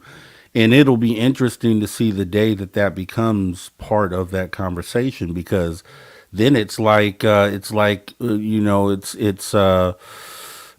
legend, right? It's like the test with the answers, right? So you have the answers at this point, and you can kind of cross-reference the correct answer with what your theory was, right? And so on that larger stage, when the native story is brought into that, it's a cheat sheet. You know what I mean? You kind of just be like, okay, this is what the natives have said. This is what we think. This makes sense. Let's kind of meet in the middle on that and kind of get an idea of where we're going. To the audience, real quick, I did lower my volume to try to match Travis's. Is it doing okay? Just let me know if I don't need to do any more adjustment on that. Are we good? Thumbs up. Different web browser than Chrome, but let me know. Maybe I could. No, you know what it is? No, it's just because I'm using like a condenser mic, and so my voice is like right there at you, and then you're using the device mic, so it's just a difference there. But it should be okay. I lowered mines, and we should be a lot more good. But no one's telling me. So you guys told me when my volume was too high, but now I'm asking you if it's level, and you guys won't even answer me. What's going on with that? Okay. Thank you, Tomoth Bad. I appreciate that. Yeah, so I did want to ask you about this, though, Travis, because part of the conversation that we had tonight, a lot of it, Dr. Carroll gets into demonology, and, not necessarily saying that the entire phenomena is demonic, but that there are some elements of it that are demonic versus some that are not. How is that looked at from the native perspective? I know there's some of that going on in there as far as the perspective goes, that some of this is bad, some is good. But, I think and I'm for sure, based on the conversation, that he's referring to demonic through the religious, view. So how does that kind of tune in or tie into the way the natives perceive it? Yeah, they're definitely it's like a definitely it's a reverse energy field that's like I said, very dark entity, dark force like orientated, and that's kind of like their like they'll practice that kind of like dark rituals and dark side of things, right? um there'll be people that will fool like others and trick them, like saying like they're healers, and kind of like and just kind of keep people, like they won't heal them, but they'll keep like they'll keep them sick, so they keep going back to them and different things. Like they're kind of like yeah, there's some people like that you can't trust out there. But like as for like dark spirits and dark entities and dark like like I said, that's yeah, there's all sorts of kind of like beings and evil creatures and things like that on that level. Yeah. Wow. Yeah. Yeah. So, like I said, it's like it's unwinding or unpeeling an onion, and like the further we go along, even since like the first week uh, that you started coming on here, and then having additional conversations with other guests throughout the weeks, these same questions come up. And it's just cool to be able to hear those questions answered, or just hear the perspective of different people in relation to the same question, as we go. And then I always bring it up to you right after we have the conversation, and it's just I think a good way to kind of see how everyone feels about the specific thing, and then kind of trying to calibrate it to because you have the insight, obviously, to calibrate it with what the native perspective is. And I think that's just a good thing to be able to do. um so Susan Place wants you to know that you look good in the tank top, man. So you over there flexing, man. She said you look good in the tank top. Oh, that's hilarious. I was just gonna say though, about what I was saying was like, so a lot of that dark force energy and like energy is like, as I was saying before on Dave Scott there the other Tuesday, it's all the same. Like it's the one universe, but there's a balance. Like there's a lighter, a higher frequency, and then there's a lower, darker frequency. And like I said, that balance is there in between, and it's like how people are connecting, and they're making these connections. Usually, people though that make the lower connection vibrational connection energy field, it's a very dark path for them, and it usually doesn't pan out well. Like they end up having, like they'll cause chaos, and they'll practice dark rituals and things, but like they'll have to keep doing that, or else they'll like it will like consume them, I should say.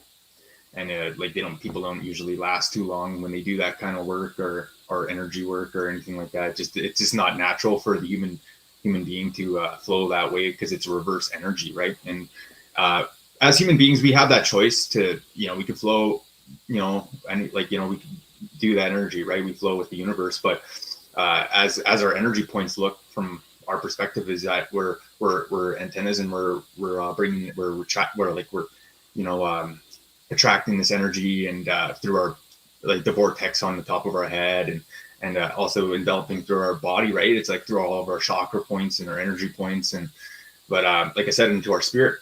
And so like when we're connecting with these beings and this light of the universe, and that's where we're connecting with, is that universal light, and that balance and that frequency, and that elevation of that vibrational frequency. And that's how you connect with a lot of those beings of light. And a lot of it is a lot of shadow work too. Like a lot of your like before I was able to do a lot of these like big adventures and things like that. Like I had to do a lot of my own ceremonial work and things, like to work on my own traumas and past lives and histories, and different kind of things that I've endured throughout my time.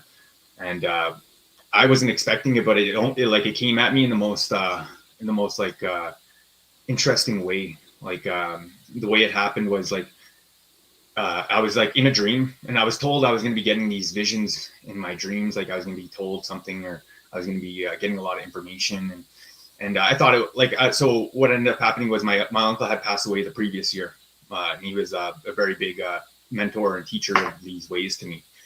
So I figured he was like the way the dream happened was I was all of a sudden it was a bright day, and I was just outside of his sweat lodge, and the ceremony was already on, and I heard him in there singing, and I was like, okay, so this is the dream. I'm gonna go and learn something in there, and so I walked in there, and I sat down, and then all of a sudden that the sweat lodge just closed up on its own, and then I was like, it was just black. It was dark black in there, pitch black, and all of a sudden I just heard my dark self calling out to me, and I just knew. I was like, okay, yeah, this is like myself is coming to kill me. This is how he's trapped me. He's like, you're not going to escape from this like dark orb ball that he had me in. It was like a force like around. It was going to try to crush me in there.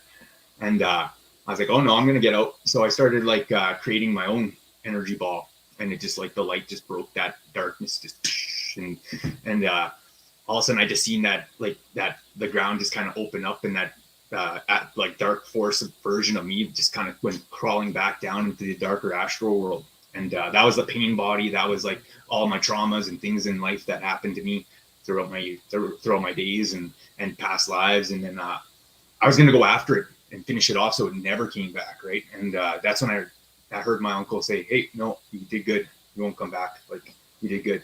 And that's how I knew it was him, because I didn't see him, but I heard his voice in my head, like as clear as day.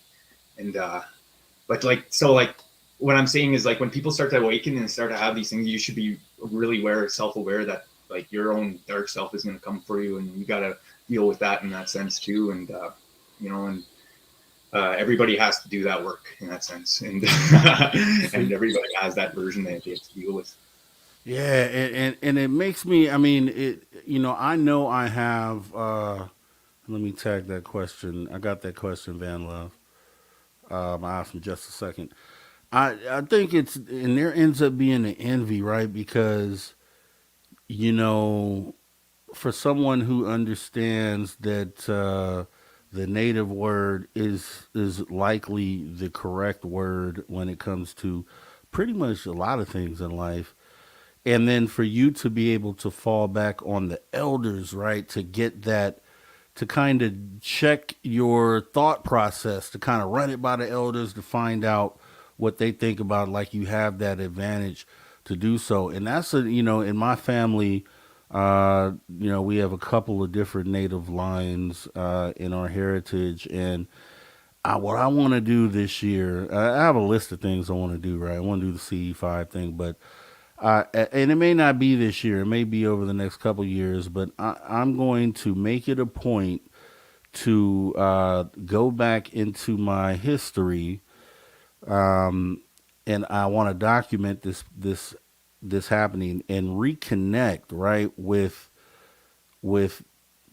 the tribes that I come from. You know what I mean? And kind of because I would love to be able to get to the point to where I could sit down and pick the brain of the elders, right? I want to get there, and I have a path to do so.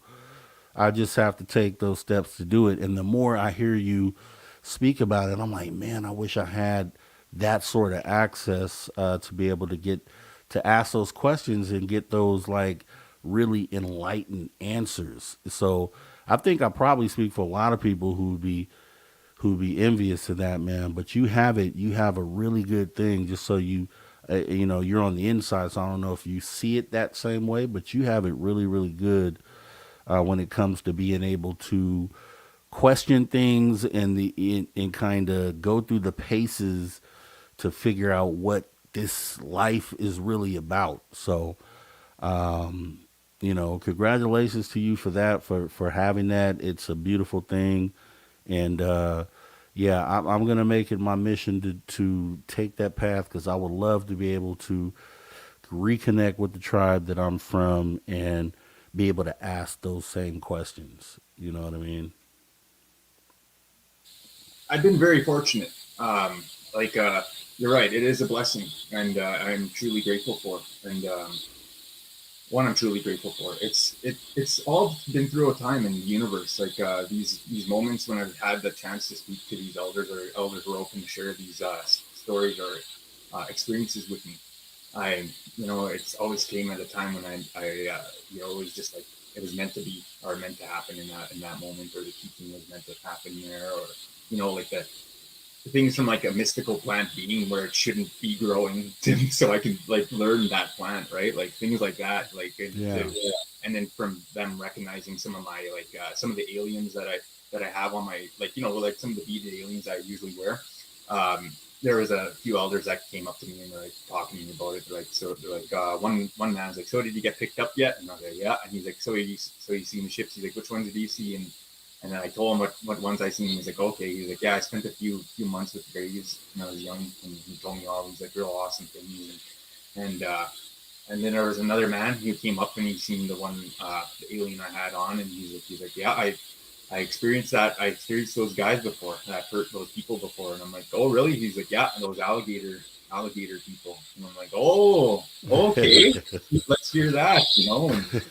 And he said he lived with one, and a lady, and yeah, it's a wild story. It's like a modern day. Like he grew up in the mission, so when he was taken away from his family when he was a young child, like he was a young man, like a young kid, and then he grew up to be a young man in the residential school, because when he was taken away, his parents had got sick over that year and during the winter, and he died, and so he had nowhere to go, and then he ended up just living there until he was like 16 years old. So he went through some pretty traumatic things that happened to him there, and told me a lot of that stuff, like some of the things that he bore witness to, and atrocities and things. But aside from all that, they kicked him out, and he had nowhere to go. He couldn't just return back to where he lived or anything like that. So he ended up just taking off to the city, and he lived in the Edmonton streets for like a good number of years. And then finally he met this lady who was like, "Hey, what are you doing out here?" And took interest in him. And then he decided to start living with her, and sure enough, they started seeing each other. And he said one night when she was like,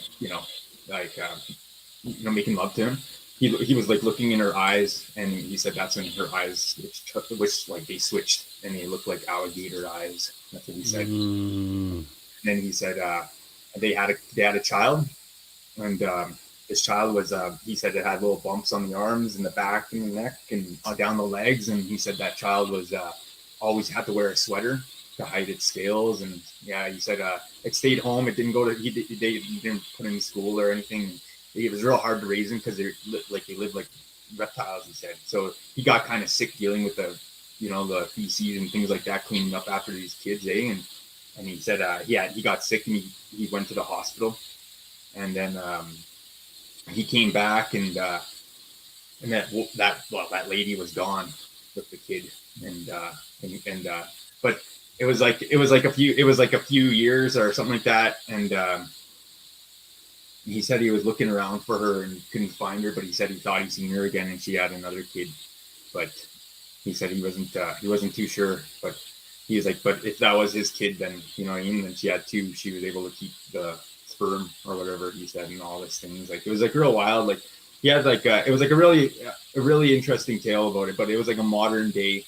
Like she lived in she like amongst us, like this reptilian lady, alligator lady, he liked to call her, right?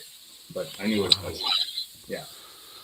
Yeah, that's pretty wild right there. I want to speak about how many women I've probably seen that probably had eyes that turned into reptile eyes. I mean, that could be we can go down a rabbit hole with that one. But I had a couple questions for you. Paranormal Pixie Laura wanted to know. She wanted to ask Travis how the kitty is doing. And now your cat has become a star. Yeah, give me a second here. Okay, I think we have a kitty showing here. Let's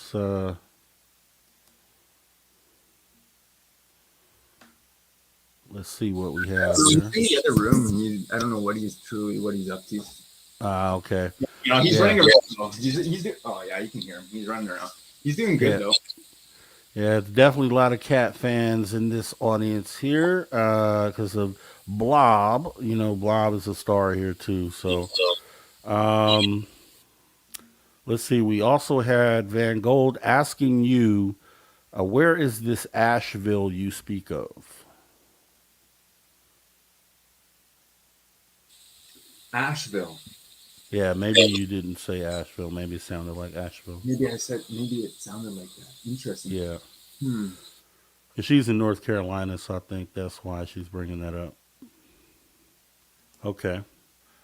So we have SG Nav Spotter asking, saying, past natives speaking vowels, do you think we still bring upon these aliens a closer communication in our times of our language we speak today?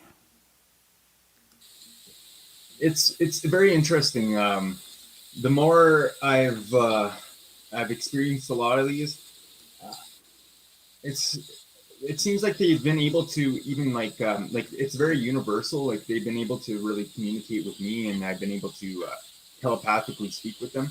But like on at times, I couldn't like there were times like I couldn't understand some of them when I was around, but I'd trust the energy, and that also worked with that. Um, but there as I slowly started getting more like elevated in my vibrational frequency, I started to be able to understand a lot more of them and actually connect with them. And through the energies, a lot of times the visions would take place in mind telepathic communication, like visuals, and they would be like they would change their form, like they'd look like an alien here, but then in our like our minds telepathic communication, it's like our minds communication, it's like he's like looking like me, or like looking like a human with a suit on or a different kind of thing, and he's like just like I just wanted to look more like so you'd feel more comfortable with me and I'd be able to speak with you on your level, and like like they were able to kind of meet me on that sense. And then another interesting thing too with the Pleiadians is they have all these like interesting risk communication devices that help translate a lot of the stuff too, and that's also a part about that, right? Is like they have a lot of uh, interesting tech that allows you to speak. But in terms of like spiritual natives, or spiritual like spirituality and natives connection, like with spirituality, we prefer to say like we'll speak to them in a native Cree language as much as we can, because like I said, that language was given to us from the Star Nation, right? So it's like it's just a respect kind of thing. But you can pray and speak to them with English, and they're fully capable of understanding. And same thing with like universe and all that. It's very much capable of understanding. It's just that it's almost like a connection through the words and through that energy, right, of the words, what they carry. And I think that's like the most key thing is like if you're speaking English, it's like what are your intentions with those words, and understanding those words, right? What you're saying. So I think that's the best way I can answer that. All right, all right. And want to go ahead and get your information put up here. Travis channel is here, youtube.com/ at Blue Lightning Cards. So we got to go check out Travis if you haven't done so. And go ahead, Travis. I was just going to say Blue Lightning Cards on YouTube and also on TikTok. I've also got Planetary Wisdom on YouTube, which is a music channel. Oh, I do okay. funny kind of folk music and like guitar. I made a classical album. I plan to release more this year. That's why I'm kind of bringing it up again. Oh, Um, as for everything else, like my name Travis Willier, and under books category, you could find the Pleiadian Who Stole Me in My Heart, or Pleiadian Guidance, or Forks Under. They're all available there. Uh, yeah, check it out. yes, definitely do so. Check Travis out. And here's the thing that keeps throwing me, Travis, because I'm like, I know the Blue Lightning Cards, but I caught myself doing this because I rewatched one of the shows. And when I'm doing the show and and I bring up the names, I can barely see the little picture. So I sat there and I called out your channel. It was Assault Rifle Omen, right? And I'm like, oh, hey, Assault Rifle Omen. Hey, if you're new here, I do appreciate you coming on in. And then when I rewatched the show later, I could see it on the big screen TV. I'm like, that's Travis, dude. So I just welcome Travis for being in there. I'm like, dude, let me get these names together. So now I know it's Assault Rifle Omen. Is that a separate channel or what is that? So that's actually my gaming profile account for when I'm online gaming and playing whatever. Okay. But what it has turned into is it's a Twitch channel, and I do live readings there. Like I'll do 7 hours of uncut raw, like this footage of me just sitting there live doing Carroll readings, and yeah, I've done probably about over 400 readings since the beginning of this year. It's been excellent. I've like 400 new subscribers since the beginning of the year, and yeah, it's been fun, man. I have like 4,000 some followers on Twitch, and like I said, it's a fun community. Great people. I met other very talented card readers and spiritual advocates, and yeah, it's been an excellent time. Man, okay. So the Blue Lightning cards on YouTube and And the Twitch TikTok. and Yeah. TikTok, and then the Twitch is the Assault Rifle Omen. Yeah, which is Assault Rifle Omen. Yeah, yeah, Okay. and then Assault Rifle Omen as well. Okay, so you guys, the man with multiple names, the man wearing multiple hats, Mr. Travis Samustus. Travis, I do appreciate you coming on in and joining us, man, on this Sunday. It's awesome as always. And we will link this thing up again. Maybe we can do this again next week. Let's talk about it. And yeah, you have a great rest of your day. Anything you want to say to the audience on your way out? Oh, thank you all for supporting the work and the artistic vision of the books, and thank you so much for supporting all of us out here at Spaced Out Radio, and tuning in and watching us here. And it's a pleasure that I get to share this information with all of you, and truly a blessing. And you guys truly make the show. Oh, Kitty's here to say hello, and thank you so much. And I will be checking you guys out in the future here. I've been just like I said, busy with everything, so I'm looking forward to our next chat. And yeah, thanks for having me on again there, Rob. And thanks As for always. Nah, you're awesome, dude. Wealth of knowledge, and yeah, I'm just so glad to be able to talk to you about it, man. So we'll talk again, and I gotta maybe get with you on some of the card stuff, and then definitely as I'm on this journey to reconnect with my own tribe. I'll just bounce things off you as I go. I'm sure I'll have a bunch of questions. So we will be doing a lot of work together, and we will be talking a lot this year, Travis. So appreciate you once again coming on in. I'm looking forward to it. And yes, reach out, and thanks for having me on. And you take care tonight. Yeah. I will. I will. See you soon, man. Thanks for coming in. Take care, bro. All right. Always a great time with my guy Travis, man. I mean, it's always a great time. You guys go and check out his YouTube channel, Blue Lightning Cards, if you haven't already done so. And then he said also Blue Lightning Cards on TikTok. And then Twitch, Assault Rifle Omen, which I didn't know that was him until I rewatched the show. So now I'm gonna have to go over there. I just set up my own Twitch because I told Little Cam 51 I would do so. So I definitely did that. And so now I'm on Twitch. And I will have to mosey on over and check Travis out and maybe get a reading or something like that. Sounds pretty awesome. I don't know, though. How do you feel about readings, right? I've often been, at least palm reading, right? At least as far as palm reading goes. Let me now readjust my mic. Okay, this is back up to my normal level.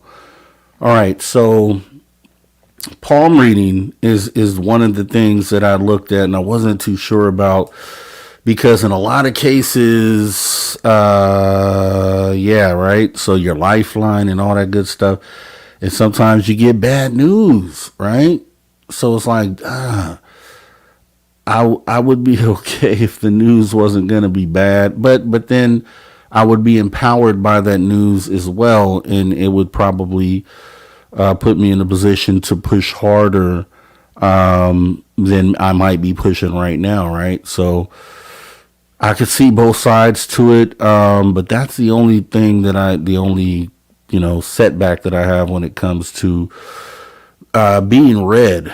You know what I mean? So I don't know. Maybe I'll come by and watch some readings initially, but yeah, I don't know. I don't know. I don't know. Look, now Magneticus is like, lower your volume, Rob. LOL. This is my normal volume, man. Lower your volume, Magneticus. How about that? Maybe your volume's too loud. Yeah, Christine says, that's true, Rob. That's true, Rob.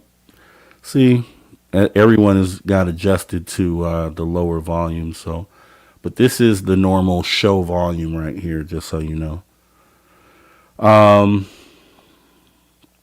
Yeah, Christine says she want to know good or bad. Yeah, I mean, I could see that, right? I mean, it makes sense, but who wants to get the bad news though? You can get over it, right? You can. Mic is a little high. See, I think this comes down to perception, right? Because this was the interview volume that I had with our guest earlier. We were fine, didn't have any complaints. So I think we've now got adjusted to me lowering the volume for Travis, but you have to calibrate, right? Calibrate. This is the show volume. So calibrate your current volume to this volume, because this is the show volume. So, and then we should be good to go. Let's see. Okay. Okay. Yeah. YouTube user says, some readers say the wrong things, or the way they say it is not healthy, like doing a crime show. You just don't tell loved ones the victim was chopped up. Okay. Great analogy. Great analogy. I can understand that. Yeah. Yeah. Also depends on their interpretation. Okay, right. So the images or visuals that they may be seeing, as far as how they translate or perceive those and translate them to, I could understand that too. That makes sense as well. Castle Dude is in the building. Hey, Castle Dude. Saying sounds good, Rob. Thank you very much. And Magneticus says, Rob G, you are not spiking the meter. That's good. Okay. Blue Cruise has officially confirmed it. Your microphone volume sounds fine to me. All right. Like it. Maggie M10 says, nope. For me personally, I'm better off not knowing. And that's kind of the thing I fight with. Because it's like, yeah, I want the information if it's say, hey, what you're doing is going to really help move the needle, and everything is going to turn out well, and humanity is going to, be able to advance, and all those great things I would love to hear. But if the card said, yeah, these ETs are here to, but, I've obviously said that I would want to know in that aspect, but I guess it's a little more personal when it deals directly with you. You know what I mean? In your life, it's like, okay. Yeah. And, we definitely do. And I got something I could send them. It's all good. So I'll reach out to them and see. It just depends on, setup and those things. But I do have a mic that would work with the phone, actually, so it can link up with Travis. Let me see what else we got here. Paranormal Pixie Laura, someone who is a card reader, psychic, intuitive, and medium, you have to be discerning from both the client and reader's perspective. Okay, that's what we need.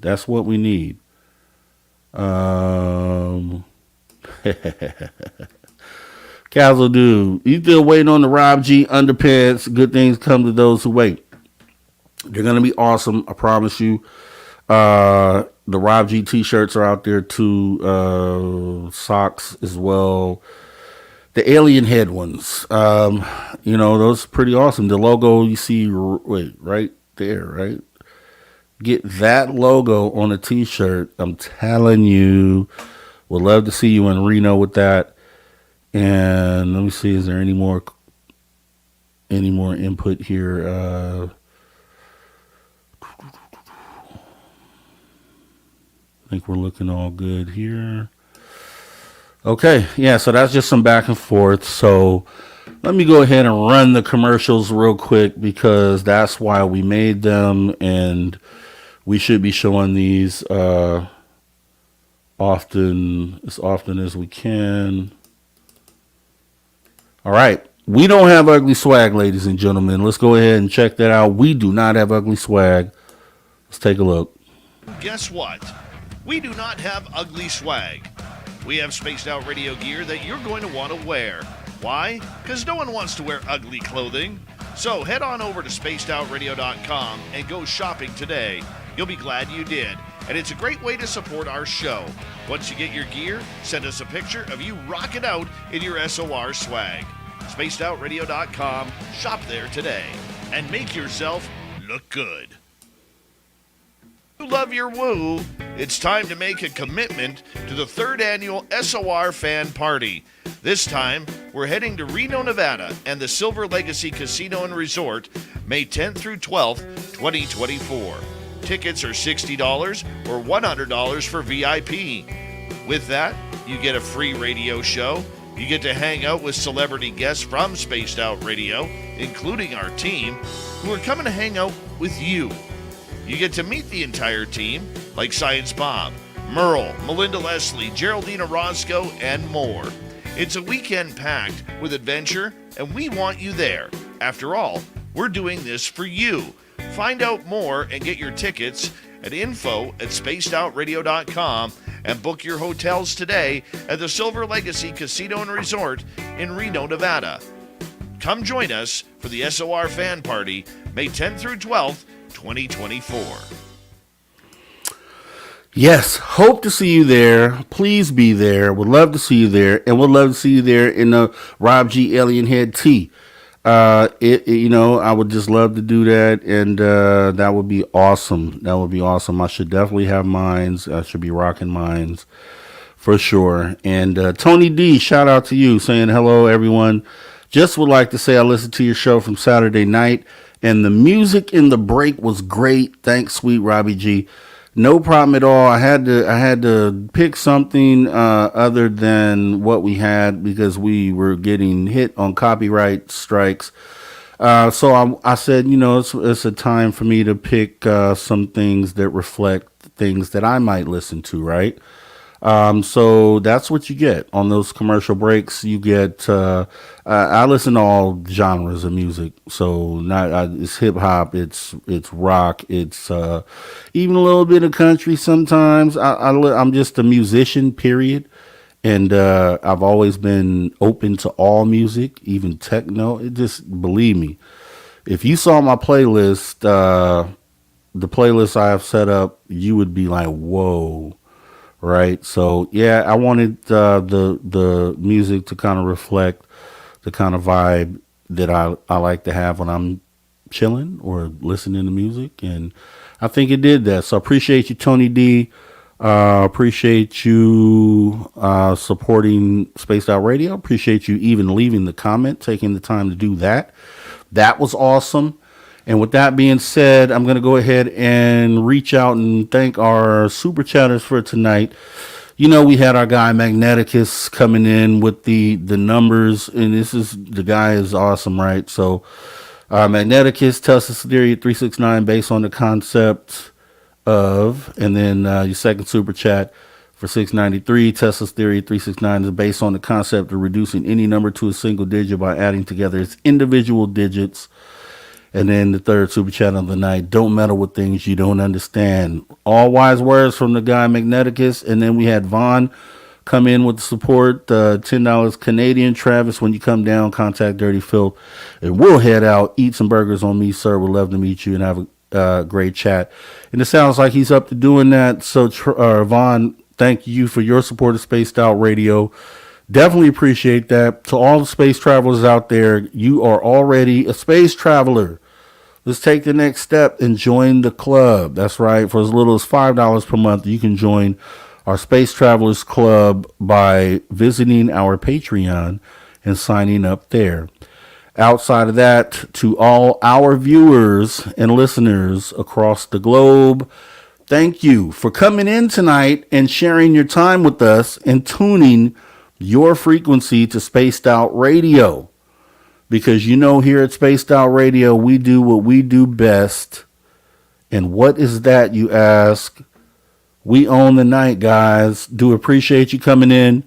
Awesome show next weekend. Make sure you're back for the after hours next weekend. I booked a lot of different people. I can't remember who's coming up, but guaranteed it's going to be an awesome conversation because it always is. And then make sure you're here Monday through Friday for Dave Scott with the show, conducting the Woo Train, 9 p.m. Pacific until midnight, Monday through Friday. And then we'll see you right back here. We do own the night, guys. So talk to you in a minute. You guys take care.